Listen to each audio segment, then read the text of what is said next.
Mont Ventoux is named after the wind that batters its bald head. It's part and parcel of the Ventoux legend. Unfortunately, today it's blowing at more than 100 kilometres an hour, preventing the Tour de France from getting to the top and adding to the legend. There's the familiar sight of Mont Ventoux looming over the Provence landscape. And there, equally familiar, although slightly less romantic, is an Aldi sign in the foreground that indicates just how far from the summit of it we are. Good afternoon from a supermarket car park in the town of Vaison-la-Romaine. Last night, the race organisers decided that today's stage would have to be shortened for the safety of the riders and shifted the finish line 6 kilometres down from the summit to Chalais-Reynard, still at over 1,400 metres altitude. The problem was that the TV compound was still further up the climb and not easily shifted to the new finish line because there simply wasn't space. So in the early hours of the morning, they decided to shift it here instead. Not ideal for us, not ideal for the race, but then on a day like today, you'd have to be mad to go to the top of Mont Ventoux. Here's Matt Rendell. The intended finish for today's stage is about 50 metres up there, but conditions here on Mont Ventoux are absolutely impossible. The wind is blowing so hard you can lean into it and it holds you up, and there are gusts that threaten to have you off your feet. It's 4 degrees Celsius in shelter, and here in the wind we reckon it's about -6. Your hands get very cold very quickly. There is no racing going on here today apart from the clouds around and above us.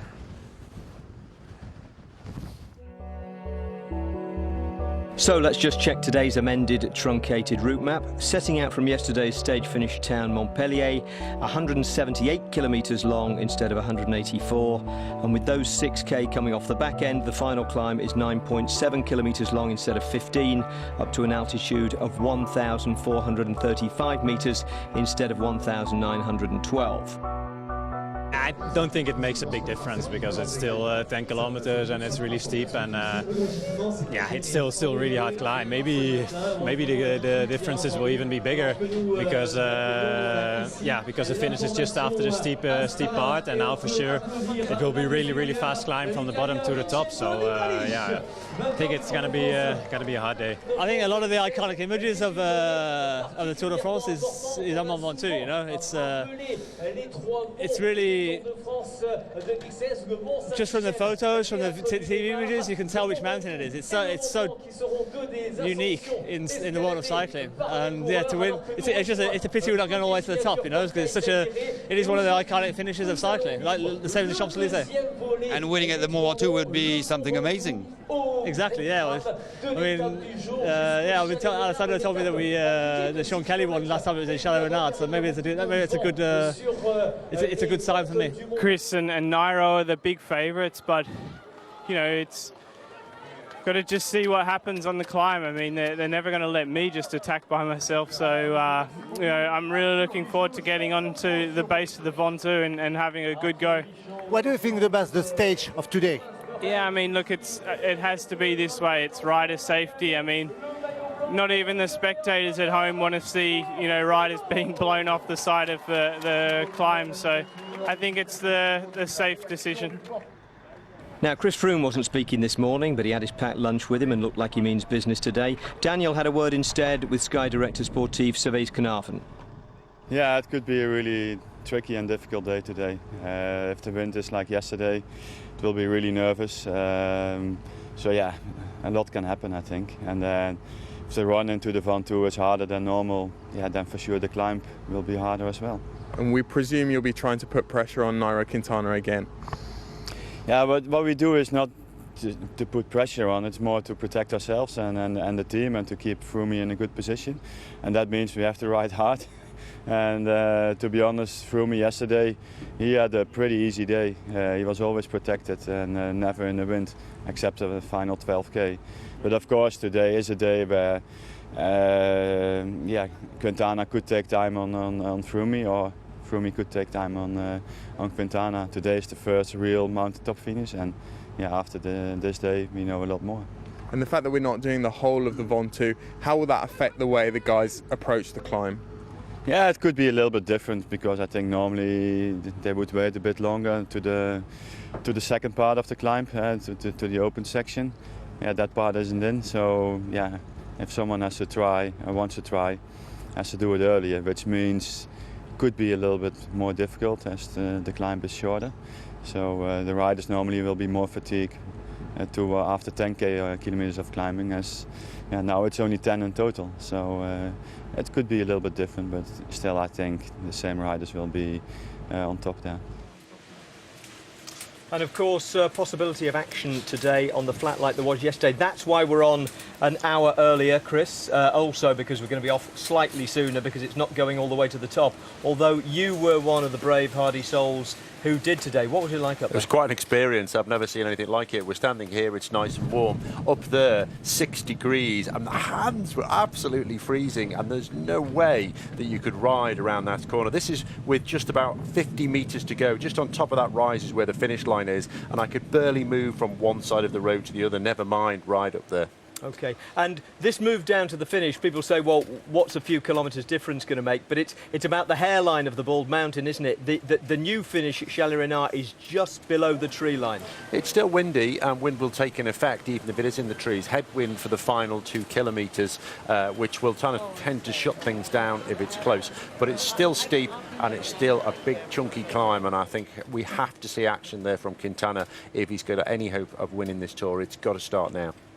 And he did. The last time it went up there in 2013, Chris Froome eventually counter-attacked and won the stage, but the first attack was from Quintana, wasn't it? Yeah, and because of its truncated nature, they're going to have to start it from the bottom as well, or even on the approach, because it's a little bit twisty in the setup. The setup at the bottom critical because of you've got to use every metre of that climb. OK. Now, the shifting of the finish line wasn't just a problem for us covering the race. It was a problem for the fans who'd bagged the best spots on the final few kilometres to the finish line, because they suddenly found themselves beyond the finish of the race and unable to see it unless they were going to get in their camper vans and go back down and try and fight for spots that were probably already taken. Matt caught up with a couple, Chris and Fiona Bradley from Wantage in Oxfordshire, who were in exactly that position. Chris and Fiona from Wantage in Oxfordshire, late of these precincts on the side of Mont Ventoux. When did you roll up here, Chris? Rolled up here Sunday morning, 6:30 a.m, hoping to get a great spot, which we did. Fantastic views, 6,000 feet up, 4K from the top, and now this section is no more. I'm freezing cold. It was 1.5 this morning when we got up, and sort of 22 when we arrived on Sunday. So big change in temperature, and now the race, of course, is finishing at Chalet Reynard, which is 1 mile below where we're stood currently. And Fiona, this thing must have been rocking and rolling in the wind, and you've had all sorts of catastrophes. Yeah, I mean, like our fridge packed up, when did it pack up? 2 days ago? Yeah. So it runs on gas, that packed up 2 days ago. The flagpole snapped yesterday, so it's all going wrong. From a really good start on Sunday, it's all gone wrong, unfortunately. But Chris, at least you can watch the whole thing on television this afternoon. Well, I'd like to think so, but winds of 100k an hour, putting a 3-foot wide satellite dish up, that's now not an option. So I can't even watch it on ITV4. So, and now we're just gonna have to walk down to Chalet Reynard, or maybe a bit lower, and watch the race from there. And hopefully there's a big screen. Hopefully it's safe enough at Chalet Renard to put the big screen up. Here are the standings coming into today's stage. Chris Froome now has a 28-second lead on Adam Yates, 31 on Dan Martin and 35 on Nairo Quintana. Bauke Mollema is up to 5th as Joaquin Rodriguez drops out of the top 10 altogether. And the 9 behind Froome are all further behind than they were yesterday morning, thanks to the wind and the yellow jerseys' reaction to it.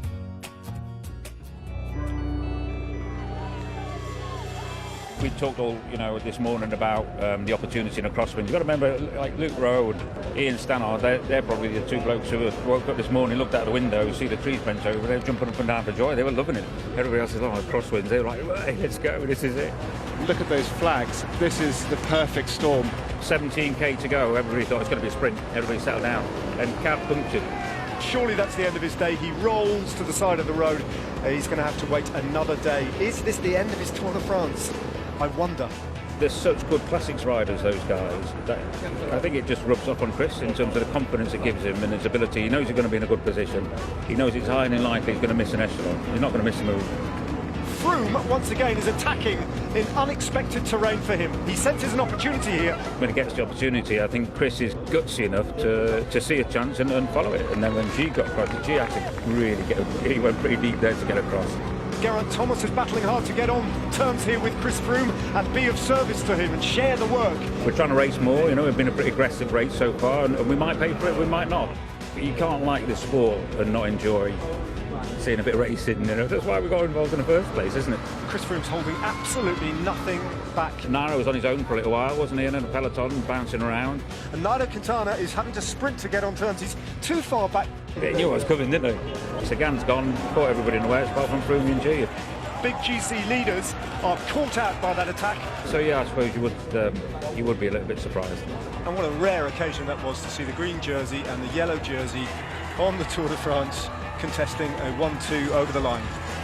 It played into our favour, obviously, to have ridden in that position right at the front, and I guess again it's another chance we took, and it paid off.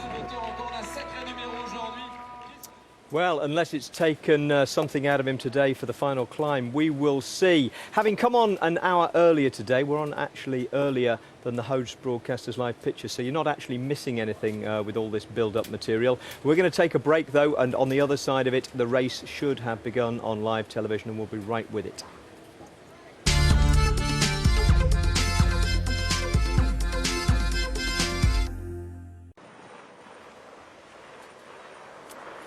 Welcome back. 90 kilometres left to race on stage 12. Sky are at the front of the field, which you can't see at the moment, while the helicopter gives us some beauty shots. But there is a group out front with a massive lead. Let's get over to commentary as we look at the Chateau de Beaucaire with Ned Boulting and David Miller.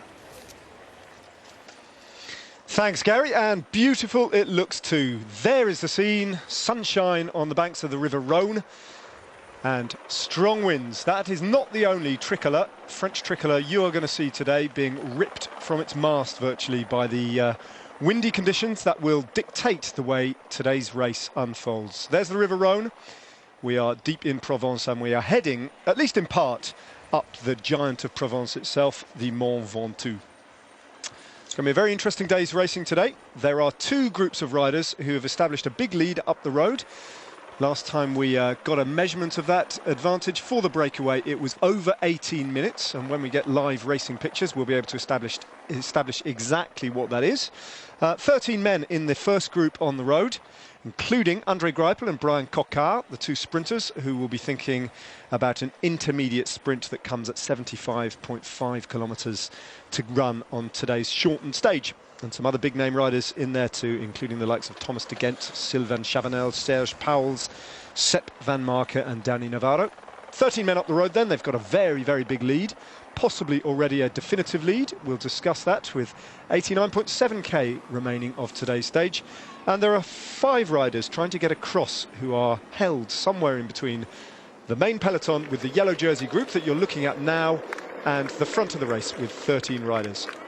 And it's going to be, as everyone predicts today, a nervy affair with an explosive finale. I think we can pretty much guarantee both of those things, can't we, David? Yeah, I think so. I mean, I think the fact that they've changed the finish from Mont Ventoux to Chalet-Renard has thrown a cat amongst the pigeons, if you like, because although it's everyone thinks it's a bit easier, I'm not so sure if it is, because a lot of in the past when they race Mont Ventoux, it's very much a case of basing your strategy on those final 5 or 6 kilometres. So I think today we've heard Dan Martin say that it's a climb that he thinks could be more interesting and more explosive and more intense because of that shorter distance, because that's all the hard section. The hardest part of the climb is those first 10 kilometres which they're doing. And then today, if they had gone up to the top, which they seriously couldn't have done because of that wind, it would have, I think, killed the race because the wind was so strong. It was a horrendously strong headwind those final 5 or 6 kilometres. So any gap that could have been taken in the first part would have then been annulled in those final 5 or 6 Ks. Yeah, it's going to be different from how we're accustomed to watching Mont Ventoux stages.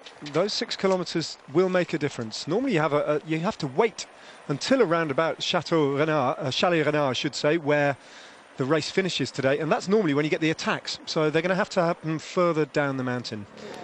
Question is, who's got the legs to attack Team Sky? You know all about Chris Froome and the kind of mood he's in. so far gaining time on a descent and yesterday in the crosswinds on the flat. Well, today's an opportunity to remind everybody of what he's really about, and that is hurting everyone on an uphill finish. You can see Team Sky already are taking control of the race, and it looks to be a... I mean, the fact they're at 18 minutes 42 seconds, we're going to see if that comes down, because it looks like they've lifted the pace slightly, although we haven't had any images up to now. These are the first images we've seen. But it does look like they've lifted the pace slightly by the faces and just the style of Ian Stannard there and Luke Rowe. So I'll be interested to see if that's a move that, because they know weather conditions coming up, or they want to start bringing back this breakaway. There they go across the Great River. Wonderful shot from the helicopter of them crossing over from west to east, the banks of the River Rhône. It's not the longest of the French rivers, but it's by far the biggest. And it dictates pretty much everything in this part of France, including the winds that are a feature of today's race, because they normally rip down the valley. And it does look like it's sped. Obviously, Ethics Quickstep very present there on the right of Team Sky and Chris Froome, and that's obviously all for Dan Martin now. That's a stage that many people think will suit him well, and actually Ethics Quickstep are accelerating past Team Sky, so maybe there's something they've got from their advanced cars regards the conditions they're about to hit on the exit of this town. But as we know, it's always best to be at the front when you're coming through a town and coming out of it, because you can see how it strings out the peloton. If they do, because obviously at the moment they're sheltered from all the buildings, they won't feel where the wind is. And so it sets a bit of complacency amongst the peloton. If you're not there, it strings out. And when you do hit those crosswinds, it rips to pieces, and it's only those front 30, 40 riders who are safe. Yeah. Tony Martin's gone to the front for Ethics Quickstep, and he's on the radio, so there's a degree of wariness. Their main rider to look after today is sitting 2 or 3 positions back from Tony Martin on the right-hand side of the road, and that is the other Martin in the team of Ethics Quickstep, not the German, but the Irishman. Here's the first glimpse of the breakaway group, containing a couple of national road race champions, Daniel Tekla-Heimenot, the rider from Dimension Data, who had 4 days in the King of the Mountains jersey on last year's Tour de France. He's got himself up the road, I think for the first time in this edition of the race, unless I've missed him being in a breakaway.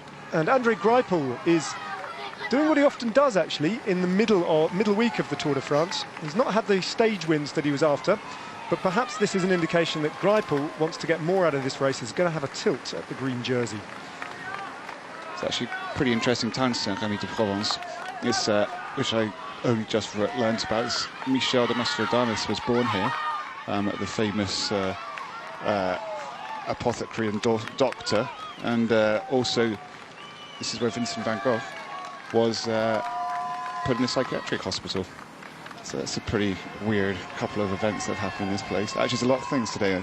That town I went through before there's a lot of Roman history here, which I think we're going to see through some of the churches and buildings and villages. Saint-Rémy was the first town I ever went to when I went abroad. I was 13 the first time we sort of packed up the car and took a crossing from Dover to Calais, and we came all the way down to this part of France. But that's a bit of a footnote in comparison with Vincent van Gogh and Nostradamus, as you said. and Ned Boulting's first visit abroad. No, it's beautiful around here. It's absolutely sensational. I love it when the race reaches this part of Provence every year, and especially when we get a chance to see Mont Ventoux up close and personal again, as we did this morning. And boy, are those winds on the top significant today. You cannot really stand upright with any degree of certainty. We get a lot of people here. So this is one of the areas, because so many people are on holiday, and let's not forget it's Bastille Day, so even all the locals are on holiday today, so it's one of the biggest days. And for French riders, it's normally one of the most important days in the whole Tour de France, because they know that the whole of their country is in front of the TV watching this and on the road. 13 riders up the road and a couple of leaders, team leaders. The man just flexing his back is the Direct Energie sprinter, Brian Coquart. And the man in front of him is Danny Navarro, who is the best placed in the general classification. And behind, well, the chaos that you anticipated by looking at Ethics Quickstep appears to be unfolding, David, once again. Yeah, I mean, here we go. And you can see Luke Rowe and Tony Martin talking to each other as they left the town. And obviously, they've made an alliance, the two teams together. As you can see, they're working together as one team, Sky and Ethics Quickstep. So both teams were aware that this was going to happen on the exit of this town. Hence why they lifted the pace going through it to string it out and then cause this on the exit. Blimey, well that didn't take long to kick off, did it? 84.9 kilometres remaining, and it's as you were, as if yesterday had just continued, and once again the polka dot jersey of Thibaut Pinot is one of the riders caught out. Let's start looking for road captains and leaders as Fabian Cancellara leads Bauke Mollema and the Trek Segafredo boys to the front of the race to join in the fun. Where is Nairo Quintana? That's the immediate question. Well, I think he's in that front group, but until we know for sure, look out. There's Peter Sagan in the green jersey. And that's only about 40-50 riders in the front. So that's quite a small group, and we see how fast it's going to split into small groups quite quickly. If they've been going, I see the wind on the bushes there and the trees, just how strong it is, and it is coming across perfectly. And the fact that each team is scattered. Look at the way they're staggered across the road. That's a perfect crosswind. So yeah, this is going to be causing maximum damage, and obviously Etiquette's Quick Step and Team Sky. And as we spoke to Rod Ellingworth yesterday, and he was saying how he'd be driving 25-30 kilometres in front of the peloton. It's for this very reason. He will have come out that town and seen where the wind was and say, we have to accelerate through here, string it out, and then let's put the pressure on. There's the polka dot jersey of Thibaut Pinot towards the back of that group. Dan McClay is the other rider caught out for Fortuneo Vital Concept. This is not good news for Thibaut Pinot, for somebody who wants to try and defend their climbers jersey, but at the same time there are 15 guys up the front, so look at that, there's that small group at the front. So I'd be surprised if there aren't at least a couple of big GC riders caught out by that. It's been a very smart move by Etiquette's Quick Step and Team Sky. Well, that's a very, very exposed piece of road as well, and it's wide, and there's absolutely nothing to prevent the wind just howling across that stretch of tarmac. That is the fourth group in the peloton that's been shredded, and that's really very big indeed. Arthur Vichot's in that group, the French national champion. I think Edouard Boasson-Hagen's been caught out too. There's the polka dot jersey sprinting to get onto a few wheels in front of him. Thomas Veuclair is the wrong side of that gap. So some big names, as you say, David, caught out there. Peter Sagan as well hasn't read this one as well as he read the race yesterday. I mean, for many of these riders, it's just going to mean a hard day, and also that they can't be of any use further up the road to, for example, with Peter Sagan, to support Roman Kreuziger, who's their GC hope now. But ultimately, it doesn't matter that much, I suppose. No. For many of them, this is the hardest bit of the day. Now, it will be futile for many of them to chase on, because they know this is now a GC race that's going on.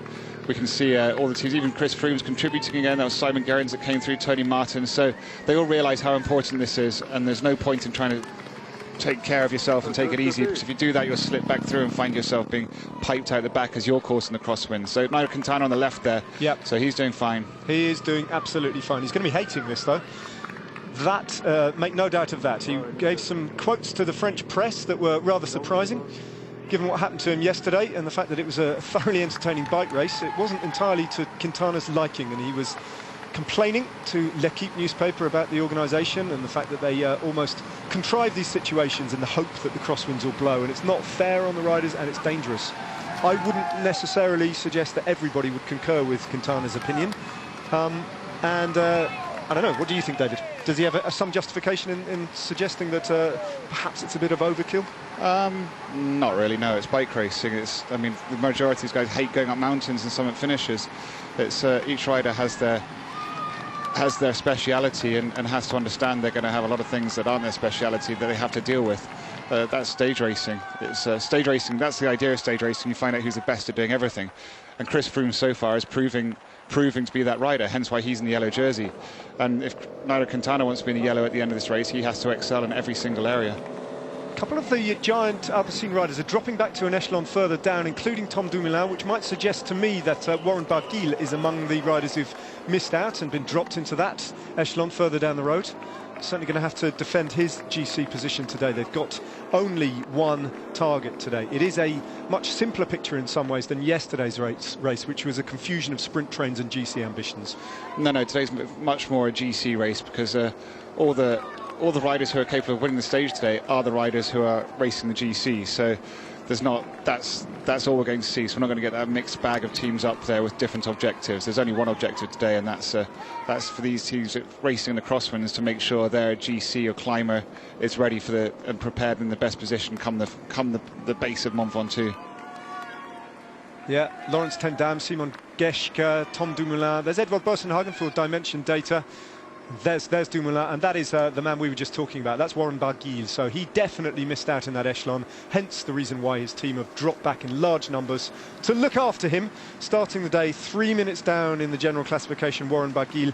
He'll have a battle on his hands to defend his time on Mont Ventoux. What he doesn't want to do, though, is lose unnecessary time, and at a huge cost of effort as well, on the long run into that mountain climb. We can also see simply from that acceleration from the peloton, that's taken nearly 2 minutes out of the breakaway in probably less than 5 or 6 kilometres. So you can see how easily at 18 minutes 40 it looks like the race is over. But if the peloton keeps moving like that, they'll have it down to under 10 minutes in no time. And then this move is going to lose a lot more time than that in a shorter distance come Mont Ventoux. So it's far from over for today. Yeah, they are absolutely motoring in the peloton. Serge Pauwels moves through. This breakaway group has found their advantage, go from 18:30 odd right the way down to 16:45 in the space of about 3 or 4 kilometres. Some of these riders will have a kind of slightly more complicated picture in mind as the race potentially unfolds. And I'm thinking about the riders for teams who do have GC ambitions still. Actually, there aren't many of them, but Ethics Quickstep definitely have a man to look after today, and they've got a rider in the break, Ilio Kesa, who does a lot of the front end of the chase normally for Ethics Quickstep, and ordinarily he'd be involved right where you're looking at Tony Martin and Fabio Zabatini doing so much of the work at the front of the race. Kaiser normally would be one of these riders, but he's in the breakaway up the road, and should it all come back together again, he'll be used by Dan Martin to set things up onto the final climb. So he's got to just sit on the back of that breakaway now and conserve a bit of energy. Yeah, and even a rider like Marcel Kittel, you can see he's there now on domestic duty for Dan Martin to go not save any energy, but to expend everything to place and defend and take advantage of this situation. Interesting, Trek Segafredo so present to Bauke Mollema, and judging by how he was riding on Arcalis, being one of the most attacking riders, there's no reason why he's not confident for this, because again, I think the fact it's now a 10k climb opens it up to perhaps more riders. That doesn't mean it's going to make it a less of a race, but it's going to make it a lot more interesting, so it'll be much more explosive. Yeah, Bauke Mollema, good shout, David. He's definitely a rider to watch today. He was extremely impressive in Arcalis last weekend, and perhaps surprisingly so. It's not often that we've seen that kind of punchy acceleration from Bauke Mollema. He looks to have transformed himself a little on this edition of the Tour, and definitely one to watch. And clearly his team have faith in him today. Fabian Cancellara doing a lot of work with others involved as well. Peter Stettiner trying to defend Bauke Mollema's position in these bruising crosswinds. And basically this stretch of road will continue in this direction pretty much unabated until they get to the town of Gorges, where they turn much more northerly and then line themselves up for eventually reaching Bédouin and then hitting the foot of the famous climb up to Mont Ventoux. Look at that time continuously tumbling down, so the momentum is still being carried by the peloton. As you can see, Sky moving up. There's all groups of teams there. BMC, Ethics Quickstep, Trek Segafredo, Sky, even Cannondale, Drapac have a couple of riders around Pierre Roland. There's Bauke Mollema in the centre of the screen on the left-hand side of Geraint Thomas, I think it is. Or, yeah, I can't quite see that. Well, Romain Bardet was certainly there. Ian Stannard, the familiar figure. And there's the yellow jersey of Chris Froome with Sergio Henao on his wheel. Haven't seen the white jersey of Adam Yates just yet, but the way he rode yesterday, I would expect him to be very attentive and very alert and protected by his team. Well, I think the fact Darrell Impey is there, Michael Matthews, there he is, and Matt Heyman, so he's got a fantastic team to look after him in these conditions. Because that team is primarily a one-day team, a classics team, they have the horsepower and the know-how to really look after him in these conditions. So although they can't help him so much when it comes to the mountains, they can make sure that he gets to the foot of them in perfect condition. It's just he then has the not-so-easy job of holding their wheels and making sure he's placed where they are. On the other hand, you can't think too much about your own pain on a day like this, because everybody is going to be suffering, and you have to bear that in mind.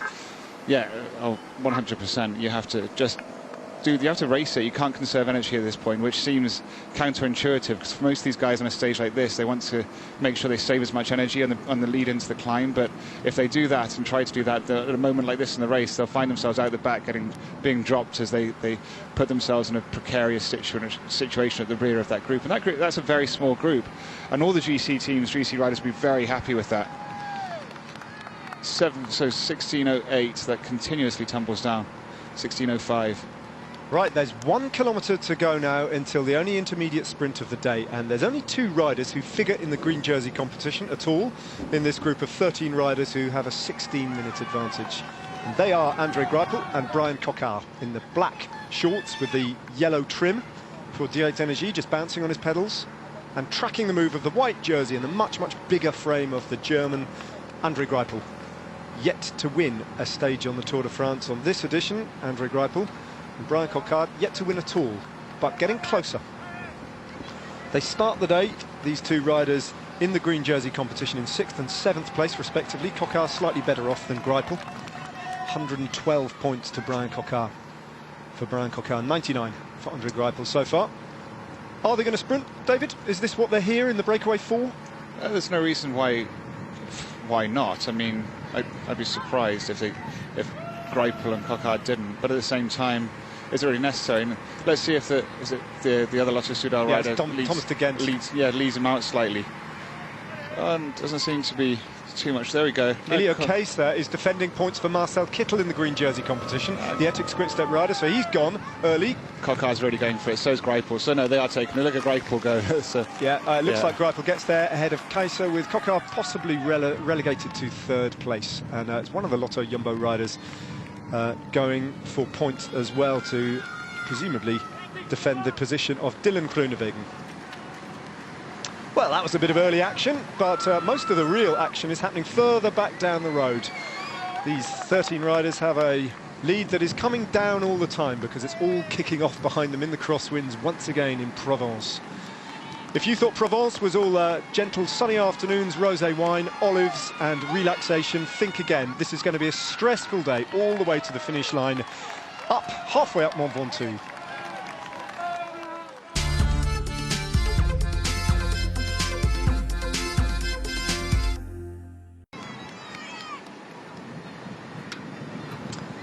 Welcome back. You're watching the second group on the road line up for a pretty irrelevant sprint in 300 metres time. There are points available for the first 2 across the road here. The first 15 across the line at an intermediate sprint get points, and the breakaway group of 13 has swept up the majority of those. So I don't imagine we'll see any kind of fireworks emerge from this group.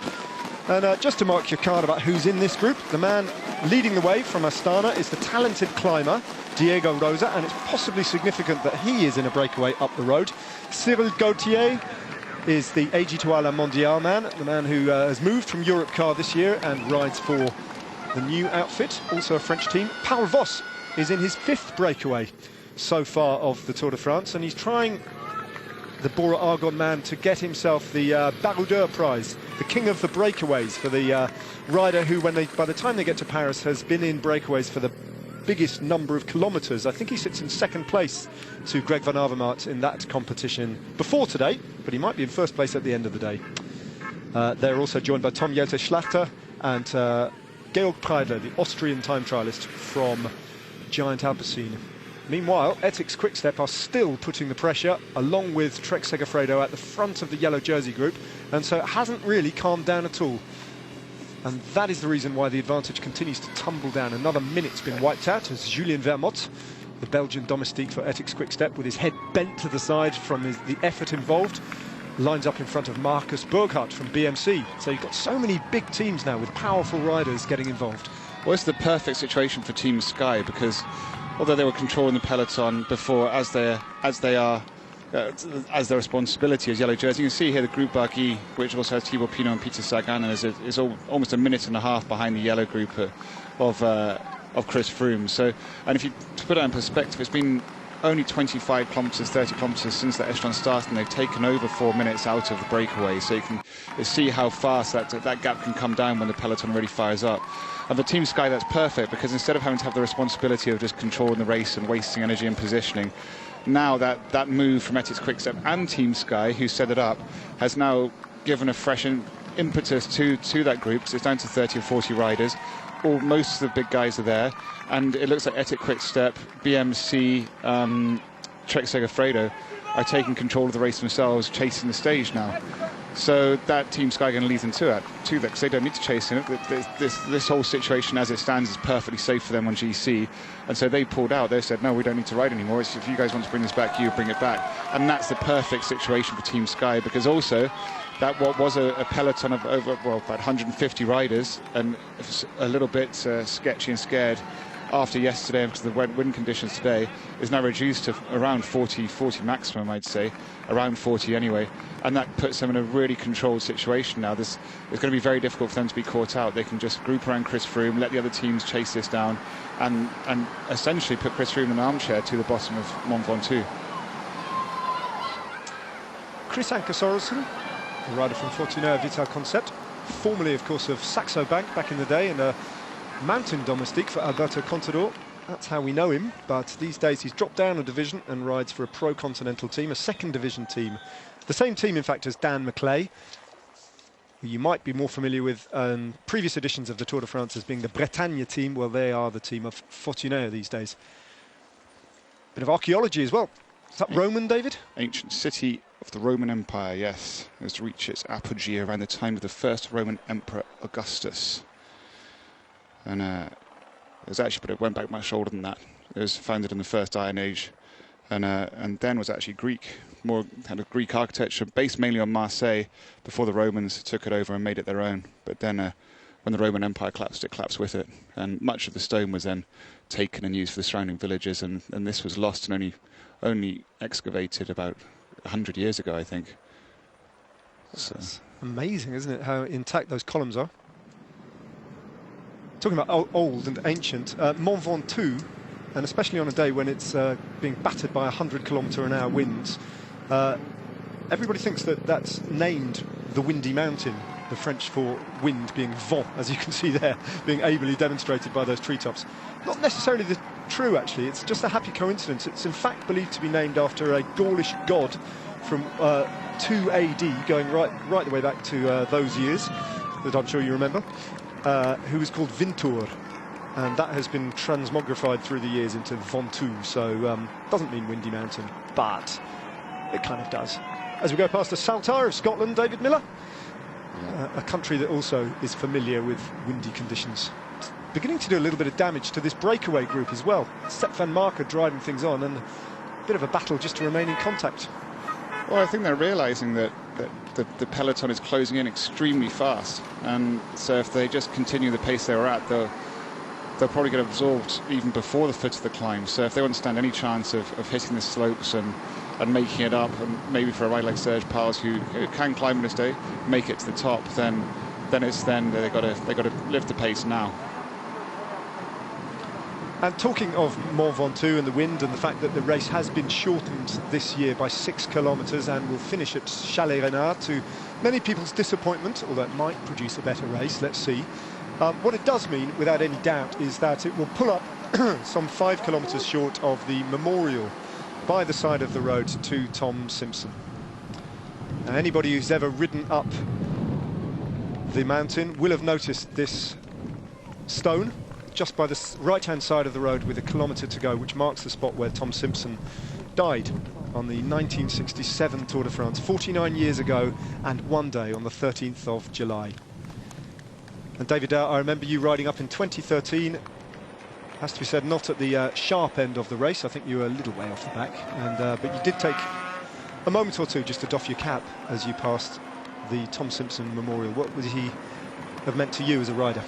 Well, no, it was always something that I did it my whole career, even back in the late 90s. I think 1999 was the first time I went up Mont Ventoux in a Dauphiné. And I made sure, at the time, I didn't have to wear helmets, so I was wearing a cap, and I took my cap off and threw it to the memorial as I was in a time trial. And that became a habit, because I think it's something that I knew the history of cycling, and it touched me slightly, especially later in my career when I could relate to his career. And I think it's very important for cycling that we remember Tommy Simpson and also that era, and also where the sport's been and where it is now. Because if we want to keep it where it is now and move into the future, then we can't forget our past. And I think Tommy Simpson is a very important part of that. And just to round things off and remind everybody of what a great rider he was the 1965 World Road Race champion. He won Paris-Nice, he won 2 stages of the Vuelta a España, the Tour of Flanders, Bordeaux-Paris, Milan-San Remo and Lombardia. He died at 29 years of age, and who knows, he might well have won the Tour de France for Great Britain.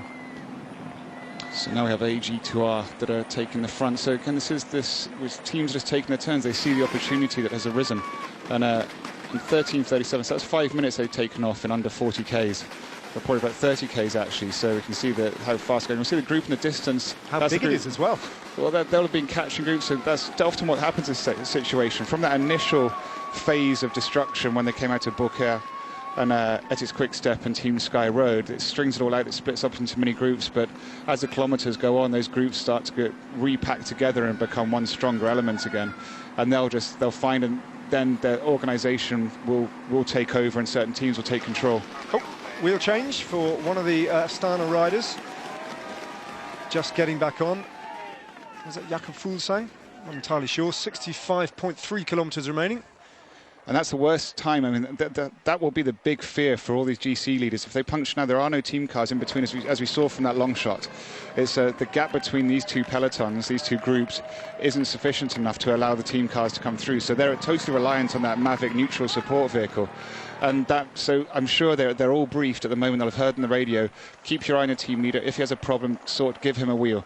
And make sure you fix that problem yourselves, because the team car won't be able to get there quick enough, and sometimes you can't rely on the Mavic service giving you a fast enough change. 13 minutes and 29 seconds, it continues to tumble down. Don't forget it was up, well, Fabio Aru now needs a bike. Exactly it. So that's it, so there we go, Fabio Aru. There was a bit of panic in that bike change. He wasn't hanging around, was he, Aru? He sprinted across that couple of metre gap and jumped into the saddle, and now he's got a battle on his hands. But you can see how well they were briefed. Yeah. They saw that was happening, and so there was no hesitation. There's one rider up there that knows he's got a similar sized bike to Aru. Aru will jump on it, and although it won't fit perfectly, it's going to do well enough until he gets. Did we take Fuglsang's bike? Yeah, it's Fuglsang's bike. So he's on number 23 now, and the other rider there just pacing him back to the front is Alexei Litsenko. Yeah, that group's a maximum of 40 by the looks of it, so that's a small group. But yeah, so Ari will have had that issue, and because his team car's not there, he will have called his teammate. They'll already know from briefings and team meetings, and that a Fuglsang's bike is the closest to Aru's size. Now he'll get on that, and hopefully just wait for this gap to get big enough. If he gets back on, that the team cars can come up and supply him. Because also the problem is, it's neutral service. You're not going to get that help back up, the sticky bottle, the little bits of slipstreaming that often help you get back to the bunch quicker. So he's got a little bit of a fight in his hands. But that was a very fast bike change. You mean the cheaty stuff, the slightly cheaty stuff? Well, there's a certain amount of discretion allowed, I think. Yeah. I don't think people will begrudge riders a little bit of assistance of getting back on, and especially in conditions like this where it is going to be an enormous fight. Pace at the front is fast, and there we go. That was pretty neatly done, actually. Litsenko just pacing Fabio Aru back onto the peloton. Ramanas Navadauskas just in front of him for Cannondale Drapac, picking up a musette. And I noticed last time we saw the front that Cannondale had sent a rider to the front. I think it was Matti Breschel, but he's no longer there. So the point that I was about to make about Cannondale is a little less relevant. However, I wonder whether Pierre Rolland has targeted today's stage and wants this occasion to make his big mark. It is France, it is Bastille Day, and it is Mont Ventoux, and that suggests to me that Pierre Rolland would love to do what he can, show what he can on a race like that. And they're the two Astana teammates who sacrificed bikes and helped out their teammates. So he did have that's where you need to have teammates around you at the front in that situation. Even if you're not taking part in the chase or the setting up, you need them around to help you if something goes wrong. Peter Sagan's in this group, the polka dot jersey of Thibaut Pinot, who would have fancied a stage win possibly today, and so too is Warren Barguil. I think they're closing the gap though, but it's all coming back together. Just 30 minutes to lead for the breakaway now.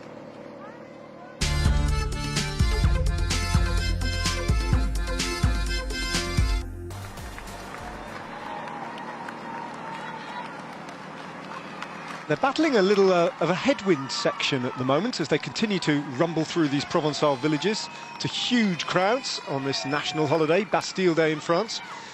And that's just nullified the action ever so slightly for the moment. For the moment, that's the big proviso. Now, we've talked a lot about Mont Ventoux being the big climb still to come. There are actually two categorised climbs before that point, as Peter Sagan takes a cold drink and reflects on a day where it's not going to be his, for a change. There's the Cat 4 Côte de Gourde at the point where they start to head north towards Mont Ventoux. That's 3.3 kilometres in length and 4.8% gradient. And they go over the top of that with 46.5 kilometres remaining. And then they're straight onto the Col des Trois Termes, 2.5k in length. Steep though, 7.5% gradient. And that's a Cat 3 climb that they take at 42.5 kilometres remaining. Don't forget the last categorised climb of the day up to Chalais-Reynard is 9.7 kilometres in length, 8.8% average gradient, which means it is steep. And even before they get to the foot of that climb, once they leave the beautiful little town of Bédouin, it goes uphill. Chris Froome's a little bit caught out of position there. He's got his team all around him, but it's unusual to see the yellow jersey not right at the front as Ethics go to the front again with Julien Vermont and Petr Vakoc. And they are starting to motor. Tony Martin's getting that look in his eyes behind those shades, that dead expression, which means that everybody needs to be on red alert when Martin is in that kind of mood. Now they're moving him up on the left-hand side, the yellow jersey, trying to get him back to the front of this group of favourites. Yeah, he definitely doesn't want to be there because it's just wasting energy. And I mean, he's reasonably safe because he's got his whole team around him, and he does have a very strong team, but at the same time it's a precarious position to be in. As we've seen, guys just get spat out the back the moment they get to the back because of how perfect this crosswind is. So just when I was talking about a headwind, it looked like a slight change in direction just activated the Ethics Quick-Step train once again. Bert-Jan Lindemann. Now, interestingly, we saw that intermediate sprint, and from the reverse shot that we were offered by French television, it did look like André Greipel had got maximum points. He didn't. Ilio Keiser, the man from Ethics Quick-Step, crossed the line first, with Bert-Jan Lindemann in second place for Lotto Jumbo, and André Greipel only managed third, this man here. That does him a little bit of good in the green jersey competition, but it's not going to give Peter Sagan a sleepless night or anything like it. It moves André Greipel up, I think, into provisional fourth place at the end of today in the green jersey competition. That's assuming that none of the sprinters get any points at the top of Chalais-Reynard, which is a pretty reasonable assumption. Sorry, provisional fifth place behind Michael Matthews. To compare the conditions to yesterday, we saw the damage done in the wind was a steady, constant 35 kilometres an hour. Today it's holding at 60 kilometres an hour, and that's down here, so you can imagine just the fact they're talking about gusts of 120 kilometres an hour top Mont Ventoux. It's well, we felt it this morning. It is brutal up there. We were talking to a gentleman last night in our hotel who was telling us that a good friend of his works for the army, and he's posted at the military radar station, which is next to the meteorological station at the top of Mont Ventoux. And he was saying during the winter they were hit by winds gusting up to 300 kilometres an hour, between 200 and 300 kilometres an hour. And as a result of that, the windows on that particular building where he's housed, and he has to stay up there for 2 weeks stints before he's allowed down again, are about a foot thick to withstand the wind at the top of the mountain. And this is the group that it's easy to forget about. They're about 6 minutes down on the 13 riders still up the road. Georg Kreidler is at the front for Team Giant Alpecin, who's a really strong rider and had a fantastic Giro d'Italia, getting himself in move after move. And still it's Trek who are sharing a bit of the work with Ethics. Marcel Kittel, the sprinter on the front, in full domestique mode today, working for Dan Martin. And they have got a powerful team, haven't they? Well, this is one of the things we had discussed this morning and last night, was the fact that Ethics Quick-Step really do have the perfect team for Dan Martin. This is one of the only mountain days where they can help him. It's unbelievable to think that the Mont Ventoux stage is as much dictated and decided by the crosswinds leading up to it than the actual climb itself. And for that reason, Ethics Quick-Step are set up perfectly to help Dan Martin, because that is one of their fortes. Don't think at the moment that Barguil group that contains Peter Sagan and Thibaut Pinot as well, huge group though it is making much of an impact on the chase. It's still over, well, it's around about a minute and a half that they've got to make up on that yellow jersey group. but with a team like Ethics all over the front of it and forcing the pace, that's going to be very, very difficult to do. Well, it's going to be very hard for them because Ethics quick step. They're normally in this situation, as we saw yesterday, there are lots. Ari's now changing his bike. So no, he's going to give his bike back now. The team car's finally made it up to him. So he lets Fuglsang's bike go and gets his spare bike. Okay. So now he can then the team car will go and fix Aru, because Fuglsang will still be riding Aru's. Right. Because he would have kept the bike. The Mavic neutral vehicle will have put a spare wheel in the bike that Aru had left. Then Fuglsang will get on that, then wait for the team car. So why is that so important to Fabio Aru at this point to be on his bike? Because I mean, just the very matter of dropping off, and this time he doesn't have Lutsenko to pace him back on. This is going to cost him a huge effort. No, his team car will come up, so it's going to be a lot easier for him to get back on, because there's a convoy coming up of look, he's looking for it. So now they come up, but he's got a commissaire. See that motorbike in front with the red helmet? That's one of the motorbike commissaires who's going to make sure that he doesn't take too much of an advantage. He'll get a little. Oh, there we go. Yeah, a little bit of adjustment. Yeah, the classic adjustment boost. It'll just be like a turbo boost. There we go. And then, but to be honest, I mean, I think this. Everybody's pretty okay with this. He's got a teammate further ahead, so he's just got a whistle. That whistle was from the commissaire telling him not to do it again. So now he'll sit there, and the commissaire can't pace him on too much, but he can do as much as he can. He's got Lutsenko just in front, see there, just on the right. Lutsenko doesn't want to drop too far back. He just wants to do that for the final push. The whistle goes again from the commissaire, telling him not to sit on the back. So you can see how strict it's become. But Lutsenko's done that perfectly, because a lot of teammates do it wrong. They go and wait with. Yeah, the boss will be there just for a final boost if required. So. But now Lutsenko's just got to just pace himself a little bit and get ready, because he's going to have to do a big job now to close that final gap. But going back to my original question, nonetheless, commissaire or no commissaire, drafting or no drafting, this is a big effort required of Aru to get on, isn't But it? if he has a bike that's 5 millimeters out, he'll get dropped. With everyone's so finely tuned, or he'll blow a knee out. You can't ride a bike with wrong your size. It's a very rare rider that can do that. You can do it, but you won't get your best. You'd be much better to do this risk now than be on a bike that's uncomfortable. There's such a massive mind game cycling as it is, that if you're on a bike that's not fitting, you're already struggling. The whistle goes again, it's great. Go on, dare you. How long this time? That bottle is proving extremely difficult to hand over here for Fabio Aru. And it's they've got to be careful, because all this could... Look, the commissaire's now sick of the whistle. He's going to go and tell him to. Yeah.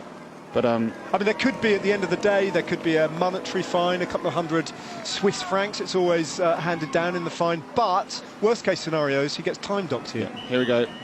He's going to get to. How many whistles do you get, David? Before? Well, I've never really known it. And when you're the rider, you don't really blur it. You kind of don't really notice these things during such a blur, and there's so much noise going around, and you don't care about the whistle. That's not your responsibility. You get your direct sportive, fix the situation. It's the bottle just got thrown away there by Alexei Lutsenko. So they've made it. They're going to make it back on. But like you said, it's a big effort, but it's worth it. Nobody would want to ride somebody else's bike up Mont Ventoux at the Tour de France. You're going to get dropped. You lose minutes just from being slightly out of position. If you think about it, doing tens of thousands of kilometres in these positions and millions of pedal strokes, I imagine, over the years, and in a very, very set position. And just remind us why Aru had to stop twice. Why his spare bike couldn't have been delivered to him first time around. So they were in the first peloton, if you like. That's the yellow jersey group, and that requires a minute's gap to the next group in order for the team cars to come up. The commissaires will not allow a vehicle behind a group unless there is a 1 minute gap to the next group. Otherwise, that will cause the group to be able to get in the draft and follow the team cars and boost back on. It's called barrages. So the moment the group starts splitting, the commissaires will stop the convoy and create a barrage, and then only let them back in once there are sufficient time gaps to allow them to place themselves back in the appropriate position. Well, that was rather exciting, wasn't it? And it's always the advantage as well, where you see Team Sky have car number 1 because they have the yellow jersey. Now, second on GC will have car number 2, third on GC, car number 3. And on a day like this, that's a massive advantage, because it means that when the barrages happen, you, as car number 1, you'll be the first car called through. And then they might wait until there's another gap, next car go through. So it's always very important, as much, and often in the early first week of the Tour, they'll ask a rider to sprint, get a place, or do something just in order to move their position up GC. And you thought it was all just about riding your bike very fast. There is so much more to the Tour de France than meets the eye. And a lot of it is often hidden from view. And I think you've elucidated a fascinating part of the bike race which can have a big impact on your day. Well, nonetheless, Fabio Aru has got himself back where he wants to be with the group of favourites. They have 10 minutes and 50 seconds to make up to the 13 riders up the road. And this group who are caught in no man's land at the moment.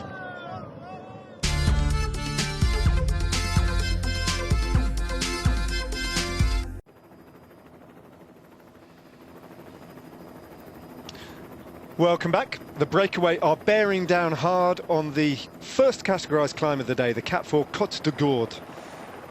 Meanwhile, with an advantage of just over 10 minutes, this is what is unfolding behind that group, and it's all about Ethics Quickstep, but another team has got involved.